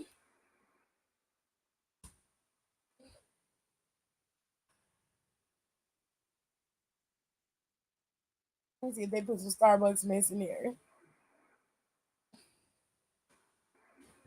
I worked at 2 different Starbucks for over 3 years, and I can tell you they follow strict corporate guidelines. Gerard, Gerard, is there any more tissue?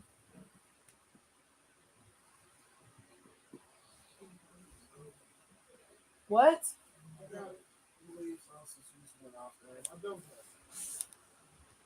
Is some downstairs?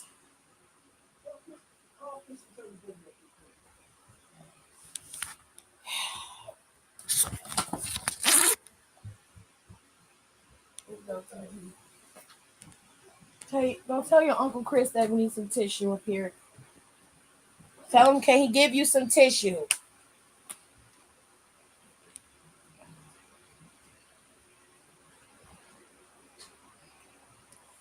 All right. I'm going to do a couple more and then we'll go to the XBC chat.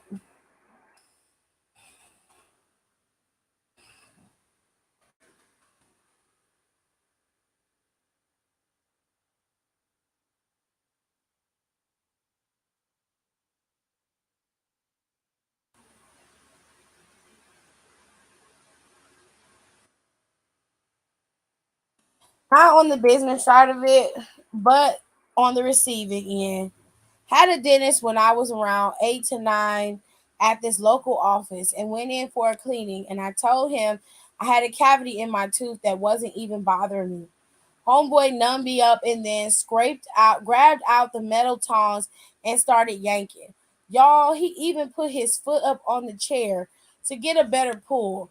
Well, he ended up breaking the tooth, taking a chunk out of my adult tooth with the one he pulled. It's still dwarfed and slanted to this day. Traumatizing. Then he got arrested and lost his license for insurance fraud a few months later.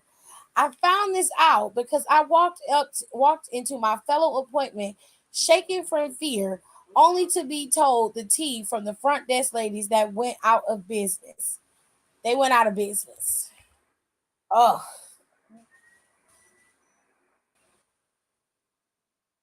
nursing home I did clinicals at had a bunch of clients with bed sores and they barely kept up their hygiene. I only do home care now. I worked as an MUA for one of the tri-state Real Housewives, and one of the older women who was fired and who also was a trumper and is truly unaware and disgusting in real life. Not kind at all. Ooh, tri-state Real Housewives. That sound like Jersey. Older lady. I know who that is. Redhead. She was a trumper. I know who you are, you piece of shit.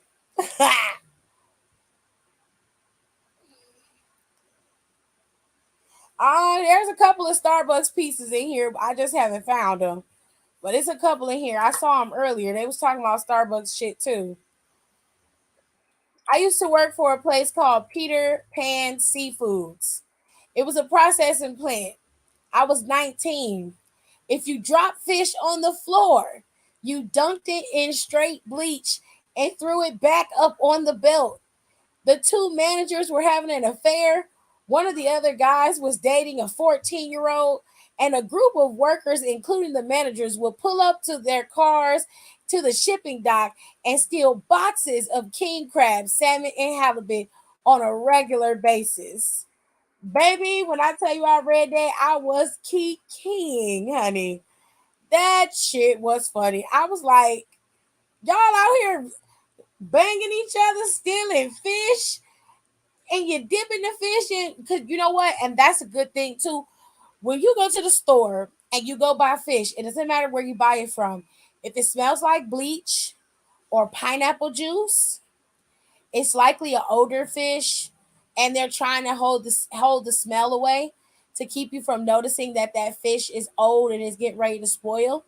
Do not buy fish that smells like something sweet like pineapples or it smells like bleach, because no fish naturally smells like that.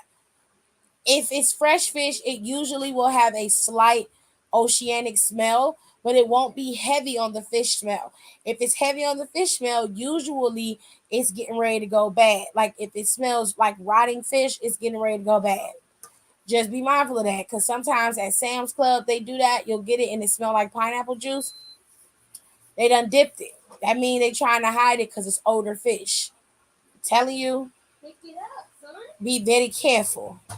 Don't drag it down there. Pick it up. Sitting right there, in the corner over there. Over there. In the corner.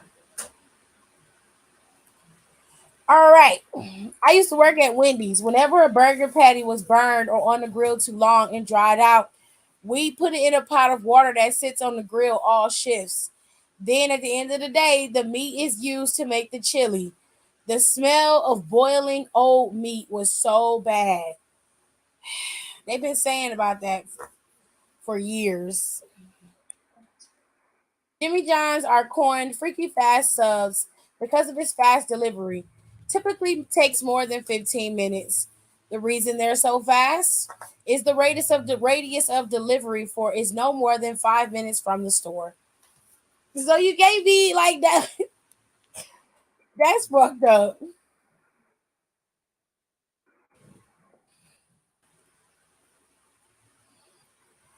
Now to fair body looks about mid 40s to 50, so it's on brand with the top. Yeah, yeah, Donnie, you got it. The Jimmy Johns is one to put in their small print. The Jimmy Johns one is put in their small print. That's gross, but that makes sense. It do make sense. I mean, it's not okay. So if a burger patty is on the grill too long and it gets super dry, they don't want to waste the meat, and it can go in chili. Technically, they're right, but because it's on that grill and it's boiling all day, you can smell the smell of boiling meat, which I know it can smell gross because nobody really eats boiled beef. Okay, but I can understand it better if they had like, okay, we're gonna, cause like, okay, so how can I explain it so that it's not as bad as it looks?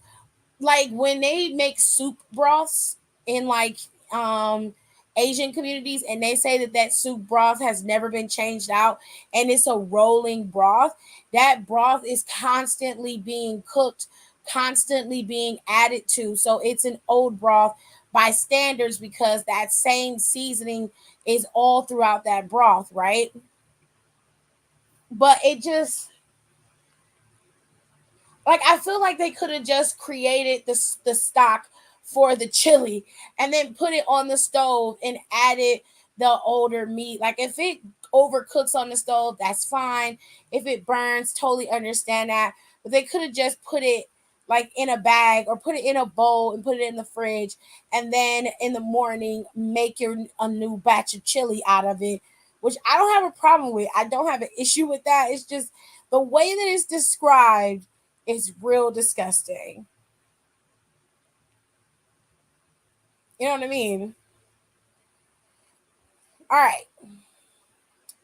I have worked at a few Fortune 500s in automotive and aerospace.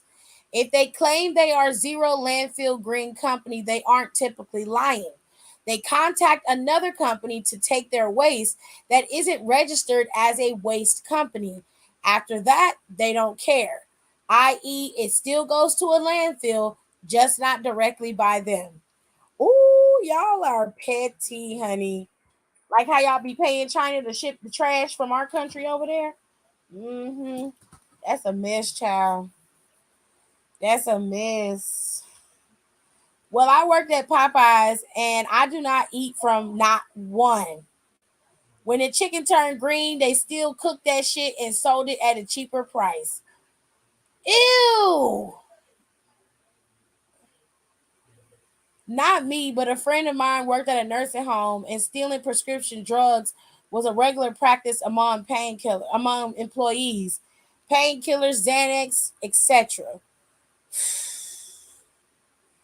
Publix doesn't bake their own cakes. Most come pre-made, as are with most grocery stores. Why do people feel like that's a flex to know that? Grocery stores normally don't bake their own cakes. That's not something that they regularly do. They don't have the time to do that. So they will bring in pre-made cakes to cut down costs, number one. So they don't have to store ingredients to make cakes on the daily, and they don't have to pay people to do that. All they have to do is teach people how to decorate, and they can do cake decorating really quick, fast, and easy. Quick crumb coat, put it in the fridge for a little while, put the coat on there, add the nice decorations, happy birthday, boom, goes in the case. Ain't no problems. If they are out of sweet tea at McDonald's, you will get a cup of unsweetened tea with some liquid sugar from the coffee section. That's why it's either always super good or terrible flavor when you order. Oh, very clever. When I worked for Walgreens, I did not stop moms that would shoplift baby items and feminine hygiene care. Very good.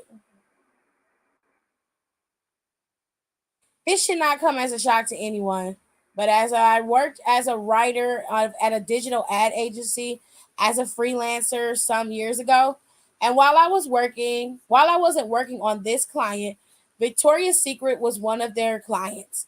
I would come in every day and watch the photo retouchers retouching pictures of Victoria's Secret underwear models. I saw the before and after, and these people were taking already completely gorgeous goddesses and making them into non human versions of perfection that no one could ever attain. It was so disheartening and gross to watch them have the audacity to try and improve on or supposedly perfect the most stunning women you could imagine. Like these little trolls were there judging these iconic beauties with things like there's a little bit too much dark on her skin there, or thinning out an already waspy waist. Not too much dark on her skin. What the fuck she supposed to do about that? Idiots. Too much dark on her skin.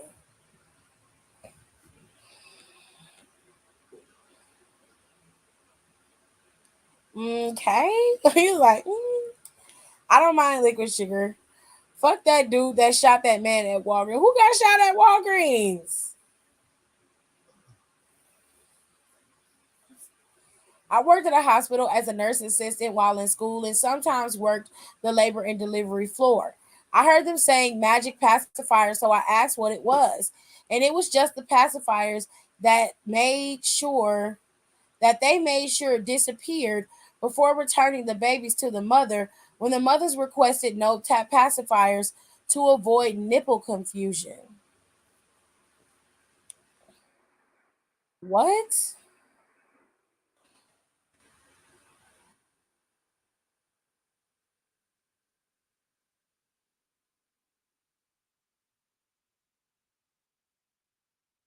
This is the reason you deliver somewhere you can keep your baby with you instead of in the nursery. I have had, I've been on labor and delivery nurse for 30 years and I've never seen this happen. I would be mortified and were anyone I with, I would be mortified and anyone I work with, no matter what, an a hole would never do this to someone's child against their wishes. This right here is the exact reason why my baby never once left my sight after birth. While I guess some mothers can stop beating themselves up for having any nursing issues, the boys would not take a pacifier. My boys would not take a pacifier. I also kept them in the room with me. So there's that.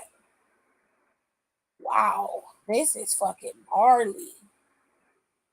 I'm gonna read two more and then I'm gonna get to the SBC chat and let y'all be on your ways. Well, since I'm not a cop anymore, I guess I can say this. Request a jury trial for tickets. Most likely they'll get dropped.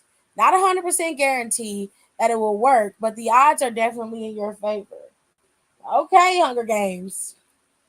Okay, girl. Denny's just relabels anything that goes out of date. Also, they leave the iced tea out for multiple days when mold and bacteria begin to grow in 8 hours without refrigeration. People really do fuck with your food in the kitchen. They will straight up snot rocket in your food. Oh, ew. It's like the movie Waiting Up in that building. Oh, yeah, when you ask your server to make you a fresh pot of coffee, they say, sure, bring you a fresh cup from the same pot. And then you say, much better. Oh, that's nasty. Why do y'all work in these places if you don't want to work there? Don't punish us for your mistake. I'm gonna cry. It's so disgusting. Oh, that's so gross. A security guard shot a man after tussling with him because he was stealing, but he only took about $14 worth of product. Oh my gosh.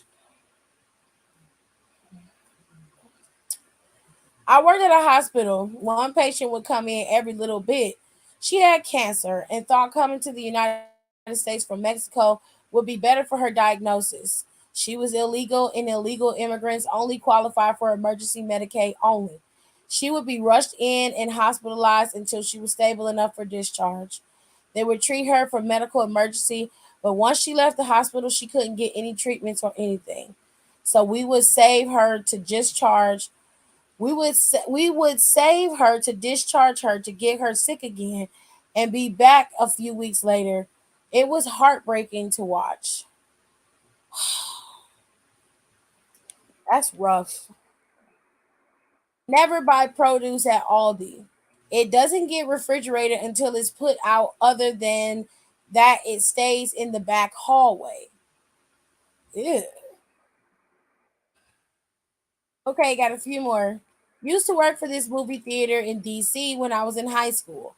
The only theater had one screen, so we got blockbuster films. Well, back then it had the candy that you could scoop out and pay by the weight.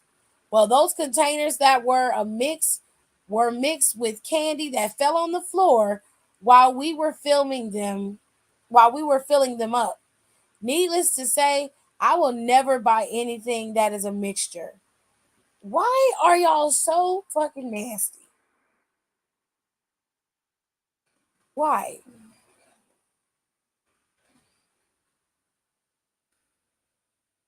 All right, last one. I worked at Macy's in Charlotte. The security thing never worked. I would see people stealing all the time. That was loss prevention's problem, not mine. And I worked in cosmetics. That makeup y'all put on y'all face and mouth is as dirty as hell. How would you expect me to sanitize when I got to do inventory, unload the truck, and stalk, harass customers to sign up for credit cards? Girl, you nasty. That is just disgusting. Okay? That is gross, honey. These people was putting lipstick and highlighter on their hands and face, and it's probably got everything you can think of.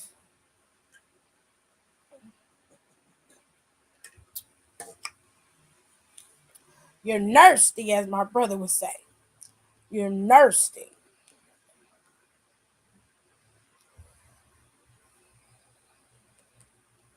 So, to give us a way to end out this particular show, we are going to do the SPC chat. This is going to be the end of the show. And after this, I'm going to bed. I love y'all, but I'm going to bed. I've been on here for 2 hours.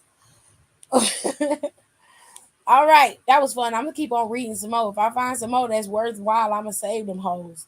Telling you. Because that's messy as hell. All right. We're sweet. We got the look, we can't be beat. We're the best. Our team too cool. We got the prize to rock the school. Oh yeah. We bad. We got the team we can't be at. Okay. I'm trying to zoom in so y'all can see this shit. Question number one. I spent 2 years with this man. I want us to live together, but he refused. I stole his key and made a spare so I could see what he was into. So I walk in on my 28-year boyfriend giving fellatio to a dog that I didn't know he owned. First, he pulled a gun on me and told me to return the key he made, to keep my mouth shut and to keep my mouth shut about the dog. Then he said he was just practicing to be better in bed with me. Okay, but I'm a female and his doll is male. I haven't responded to his texts because I don't know what to do. Doom, doom, doom, doom, doom, doom, doom. Okay, let me be serious. It sounds like a man wants the best of both worlds without having to deal with the other side of the world. So let me put it this way. I think he was curious, and I think he decided that the best way for him to do this and maintain his way of maintaining his, I guess you could say, his dignity, which is, in retrospect, it shouldn't be that way. Not his drugs. But the doll isn't going to judge him. The doll isn't going to talk back. The doll isn't going to tell anybody, and he feels safe with the doll. So let's look at it from a realistic perspective. In my mind, the only way that I could rationalize why he chose the doll is because the doll cannot pass judgment, speak, or say anything. The doll can be anything he wants him to be. And in this particular case, the doll is male, and he obviously is having the time of his life with this doll. Now, I think you need to sit down and talk to him. Now, if the man pulling guns on you and shit, then maybe a conversation should not be had. Maybe you should just cut your losses and go about your business. He can keep calling you, but the only thing you're going to tell him is if you want to sit down and talk with him, he cannot have a weapon on him. If he comes to your house with a weapon, you call him the police. You will have a weapon on you. If he come to your house wilding, he will be murdered. There's no ifs, ands, or buts about it. Okay. However, you also violated this man's privacy. Even though he's your boyfriend or whatever, you went in and copied his key unbeknownst to him. In retrospect, he had every right to shoot your ass because you walked in his house without him knowing you were going to be there. You snuck in that house, and he definitely could have shot and killed you, and he would have been justified because you walked in his house and made that key without his knowledge. You were trespassing, and he has a right to defend himself. Like I said, if you want to talk to your boyfriend, he cannot be armed. He has to come in your house with no weapons. Notify him that you will have a weapon because you don't trust him. He made it very clear that you are a threat to him. So you're not going to meet with him nowhere. In fact, I wouldn't even meet him at my house. It'd be in a public place. I would meet him at a coffee shop.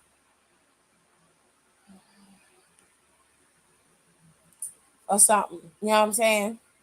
And then I'll be like, explain yourself. You can't be getting more prepared for me when you are this doll is of a different gender than I am. So you obviously have something else going on here that you're not acknowledging. Like, no, like this is not okay. I would break up with him if we're being honest. I don't think it's worth salvaging. He is confused clearly and does not know what he wants to be. And he wanted to try something out, and he obviously was pretty damn good at it from what you say when you walk in. So I would break up with homeboy if it was me. At first, I'm like, maybe you could talk to him, and work it out. But given the circumstances of Zed conversation, I don't think that that's going to happen. Tell him to go to rehab because it's definitely drugs. But you was also wrong for stealing the key. Bitch, you think this MTV or something? Girl, not MTV though. Like she did. She did think this was a TV show. Kayla said, first of all, making a copy of someone's key without his approval is wrong. And second of all, pulling a gun on you is messed up. But you should have just communicated better. The gun was pulled because she walked in his house. She walked in his house and he didn't know who she was. I'd have pulled a gun on you too if you walked in my house without my knowledge. I don't care what he was doing. If he was sitting on the couch with his ass cheeks out, that's his business. You don't walk in his house and don't announce yourself. Like, that's dead ass wrong. So he had a right to pull a gun on her because he was defending himself. Now, question number 2. My future mother-in-law believes that she looks young for her age. She does not. She always dresses inappropriately. I asked her gently not to wear a catsuit to my boss's Mother's Day brunch. She showed up in a catsuit with the ass cheeks cut out.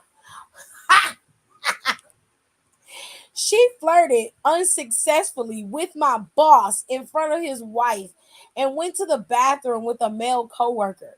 My boss told me if I want to stay with the company, a family owned law firm, I need to cut my ties with my fiance and her disastrous mother. My fiance is nothing like her mother. Advice: first of all, your job don't have nothing to do with who you marry. That's the first thing. But what you should have done is not brought her mama to that damn party. You shouldn't have brought her because you knew she was gonna cut a damn fool. Furthermore, who the fuck is your boss to tell you who you can and can't marry? And who you should be marrying, tying yourself to? Your boss need to mind their fucking business because all he do is sign a check. That's all he do. You don't control what your fiance's mother do. You can't control that. I'd be like, sir, with all due respect, I don't have to lay in the bed with you every night. I come to work, I get paid, I do my job, and I go home. You are not the end all be all of my life. So what I choose to do and who I choose to marry is none of your fucking business. Don't tell me I need to cut ties with my fiance. I ain't tell you to get rid of that old bag hag you call a wife. So don't tell me I gotta cut ties with mine. Worry about your bitch, and I'll worry about mine. Okay? Okay? That's it. That's it. Mind your business. Mind your business, sir. Cut ties with your fiance. You was probably looking at her mama anyway. I know it. I know that's what it was. I know that's what it was. You was feeling her mama with her cheeks out. Girl. Junior, bag and basket are two different things. I fact. There is a laundry bag on the chair. I rented a mansion for my man's birthday for a few hours. He got married to Sheila 2 years ago. However, we've been together for 6 years. Girl, what? I rented a mansion for my man's birthday for a few hours. He got married to Sheila 2 years ago. However, we've been together for 6 years. You've been a jump off for 6 years? You've been a jump off for 6 years?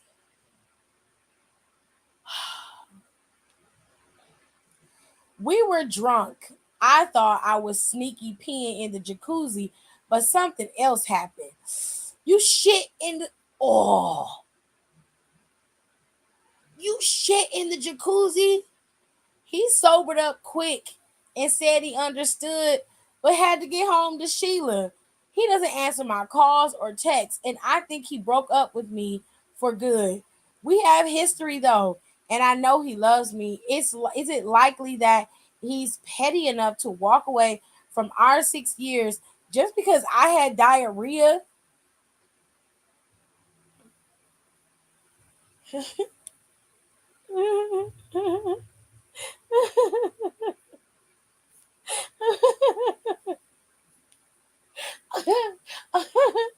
You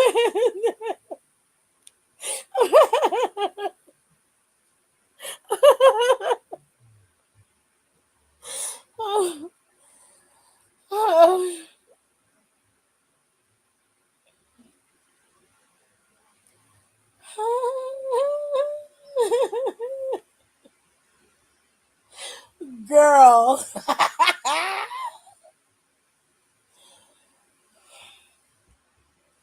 Oh my god.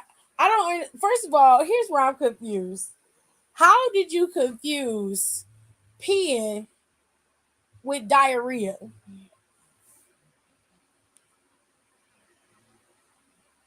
They come from two separate spots on the body. Okay. We do not have diarrhea come from the place where we pee. And vice versa.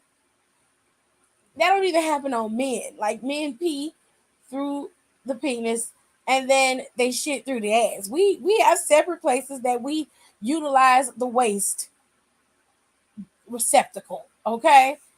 You're in a damn jacuzzi, and I know what it was. You thought you was gonna fart. Mm-hmm. You thought you was gonna fart and you shit on yourself. That's what ended up happening. Now, you You sharted in the damn jacuzzi. And this was the catalyst to leave your ass alone. Was you sharting in the jacuzzi? It couldn't have been that he was with his wife and he actually loved his wife. Oh no. No. No, it couldn't have been that. It had to be. It had to be that you shit on yourself.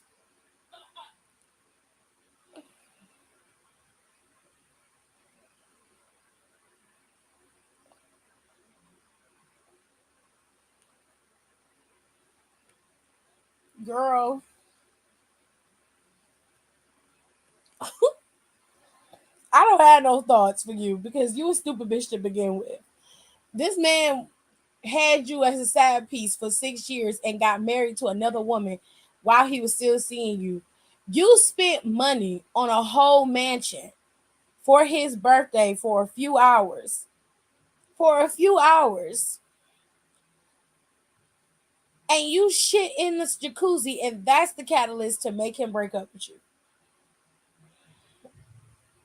Baby, that's a mess. That is a mess.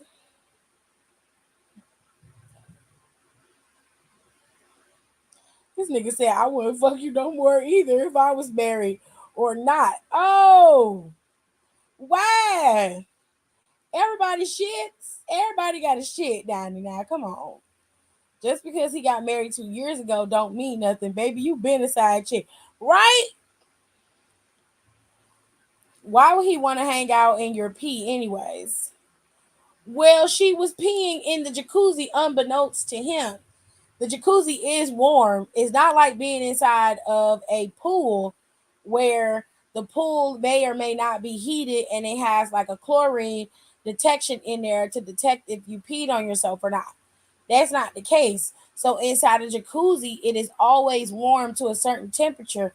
And if you peed in that jacuzzi, unless there was some type of chemical in there to detect it, nobody would know that you peed in the jacuzzi. So she was trying to get away with peeing in the jacuzzi without him knowing, you know.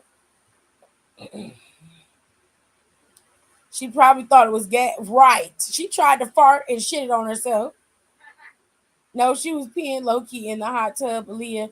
So he wouldn't have known, but she thought it was gas because you could disguise that, but she ended up shit. Exactly. And it's a hood cover up story to drop your ass. Right. It's a good cover story to drop your ass. Now you out of a married man and jacuzzi cleaning money. Because you damn sure got to pay them people for shitting in their jacuzzi. You nasty. You nasty. Oh, this is a long one. My friend, a dentist, took a week-long plastic surgery course and became certified to give painless butt enhancement injections. Oh, God. I signed a release and she charged me only $500 to try her injections. I had an allergic reaction, so I took off from work to heal. My boyfriend's mother visited me. She talks loud. I overheard her telling my boyfriend, how did you let your side bitch fuck her up like that? I'm a Taurus. I confronted them immediately. Him. We messed around a few times, but it's nothing. Medically, I'm okay. Emotionally, I'm enraged. This woman has been my friend for 2 years. She slept with my boyfriend the entire time, and everybody played in my face. How do I get over this betrayal? Even his mother knew. Girl, cut your losses. Cut your losses. Get rid of him. Get rid of him, his trifling ass mama, and the friend. You don't need to get your lick back. You don't need to do nothing. But I tell you what you do need to do. You need to report that raggedy bitch to the medical board that she out here doing $500 injections and damn near killed somebody. That's what you need to do. That's what you need to do. You need to do that. But get rid of his ass. Get rid of his trifling ass and his trifling ass mama. Get rid of her ass too. Cause she knew he was sleeping with the girl and she ain't saying nothing. She left you to your own devices and shit. Nah, fuck her and fuck him. And fuck the mama. Fuck all of them. Daddy said fuck his best friend and make him a yes man. I mean, if you on that level of petty, If you on that level of petty and you want to get some real revenge,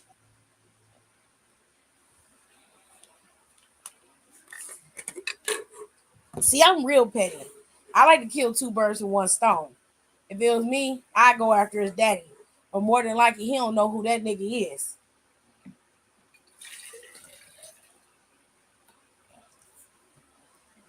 But see, you got to be strategic.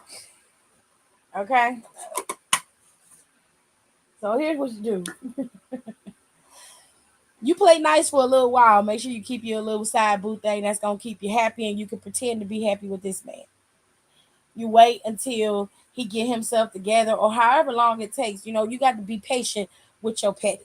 Okay? You watch and pay attention. When when his mama gets a man, and it's if he's of sound mind and you know he got a little bit of cash, you just start working your magic on him. Finesse his ass too. Get that money. Get the shmoney. Don't have full relations with the man. You go the oral route. Let him give you the oral. Mhm. Do that. You know, turn her boyfriend into a sugar daddy.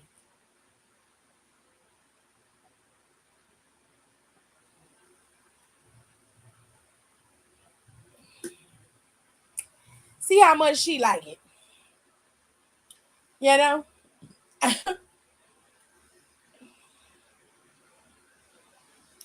Don said the least she could have did was convince you to get veneers and do them herself. Put the fine friend of the group. Or his barber if he got the barber is the one. The barber is the one. Make sure he have it. Make sure you be on the barber breath when he cut his hair that day. Make sure you be on his breath. And you show up to the damn barbershop and you you wear the baddest outfit you can find. They got all your gams out. And walk right up to the barber like, I see you later. He be like, yeah, I got you. Don't worry about it. Be like, all right. Mm-hmm. Make sure that barber cut that hole in the back of that nigga head. So he gotta have a bald head. Not because he wanna have one, but because he got to. Child. The barber is the one. Donnie got it. The barber is the one. Got walking the bar. You ever had some confidence? If you ever want some confidence, I tell you what. If you ever want some confidence and you got you know you got one of the baddest bodies in the game, baby,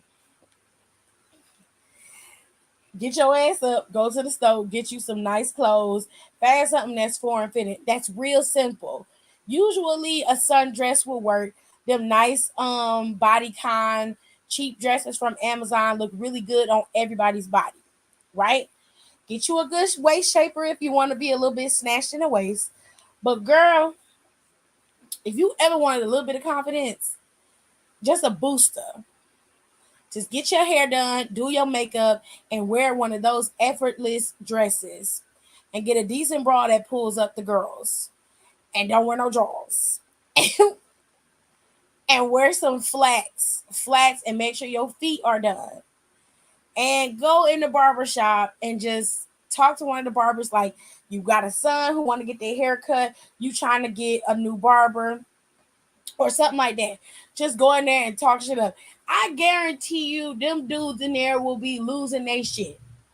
Now it's not like a thing, but I have seen it happen too many times. Women go in barbershops all the time, but baby, listen, that is their confidence booster. You walk in there and all them dudes is just some girls don't like that type of attention. They get a little, they feel a little uneasy when all them eyes on them, which I can understand. But it boosts the morale. All right, question number 5. If I'm honest, I don't like my 10-year-old son. Bitch. He looks just like his father and has his father's no good ways. He lies and steals from everybody, even his teachers. My boyfriend of 8 months said he couldn't stay with me as long as my son lived with me. So I sent my son to live with his father and grandmother. The grandmother died and almost left my everything to my son. My son and his dad are posting money pics and living good. I raised him for 10 years and she didn't leave me a dime. My boyfriend says I should sue them. Is it wrong to sue your own child? I need some of that money and I earned it. No, bitch, you got everything you deserved.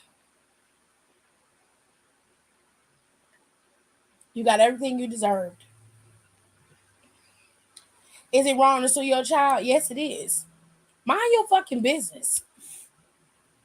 Why are you looking on social media and watching them posting pics about living good and dressing nice and eating good? You didn't want your kid to begin with. You said he was just like his father. And for you to be talking about how somebody ain't no good, you sure gave up your child without no with all the malice in your heart, and you did it for a nigga who you've only known for 8 months. And the mere fact that he could even suggest that you give up your child says a lot about him and what he's willing to stick around for. You ain't shit. That nigga you with ain't shit. And I hope both of you motherfuckers burn in hell. Mm-hmm. Straight like that. No chaser, babes. No chaser.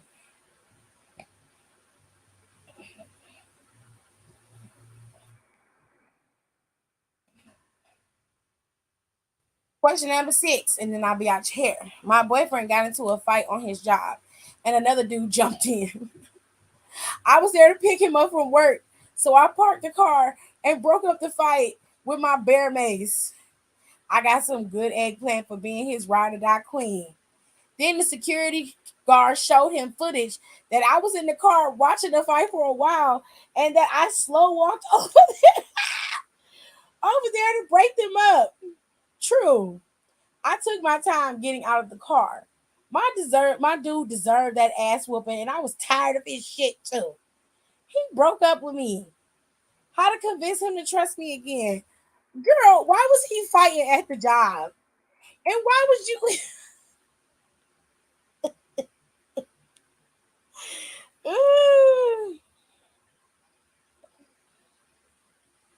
talking about the previous question? I get what she's saying. Dude was a menace, but you are not entitled to no money, and you and that man are pieces of shit. Fuck that security guard. Like, bro, like, fam, I'm legit trying to understand, like, babes, like, why did you park your car and then slow walk to the fight? You knew you could have got caught later, and then the man broke up with you. But I just want to know why he was fighting. Like, why was you fighting, babes? Like, what was the issue? What was the reason? I can't. That's funny. I don't care what nobody say. This last one is funny.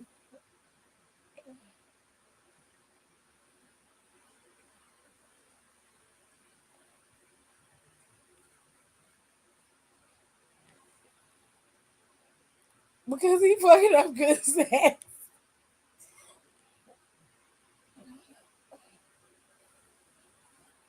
Like what we had going on had nothing to do with him. Why did he get involved? I mean, facts. Like, why is he showing you camera footage on why is he involved in your business? Like, I don't understand.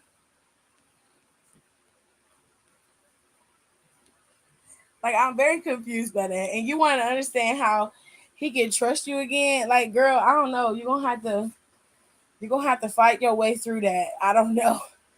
It's too much. Like, this man,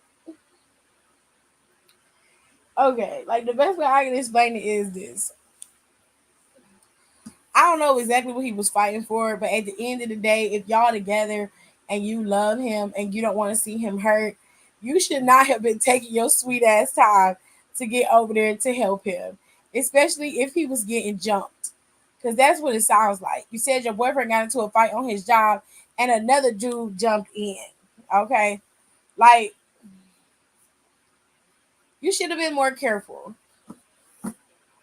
You should have been more careful. And you should have went and helped him immediately. But you took your sweet ass down to park your car, sat there in the car, watched the fight, and then got out to help. I mean, at this point, you're going to have to just take what it is and leave it there. Ain't nothing you can do about it. He said, nah, because if a motherfucker deserved it, I may take my time too. That's your man. Like, if you want to get his ass whooped, fine, but you can't get mad at him if he break up with you because y'all niggas is on the outs. You all in your feelings. You wait till he getting into a fight and then you execute and you like, I'm just letting him get his ass whooped. Well, I mean, he entitled to feel how he feel then.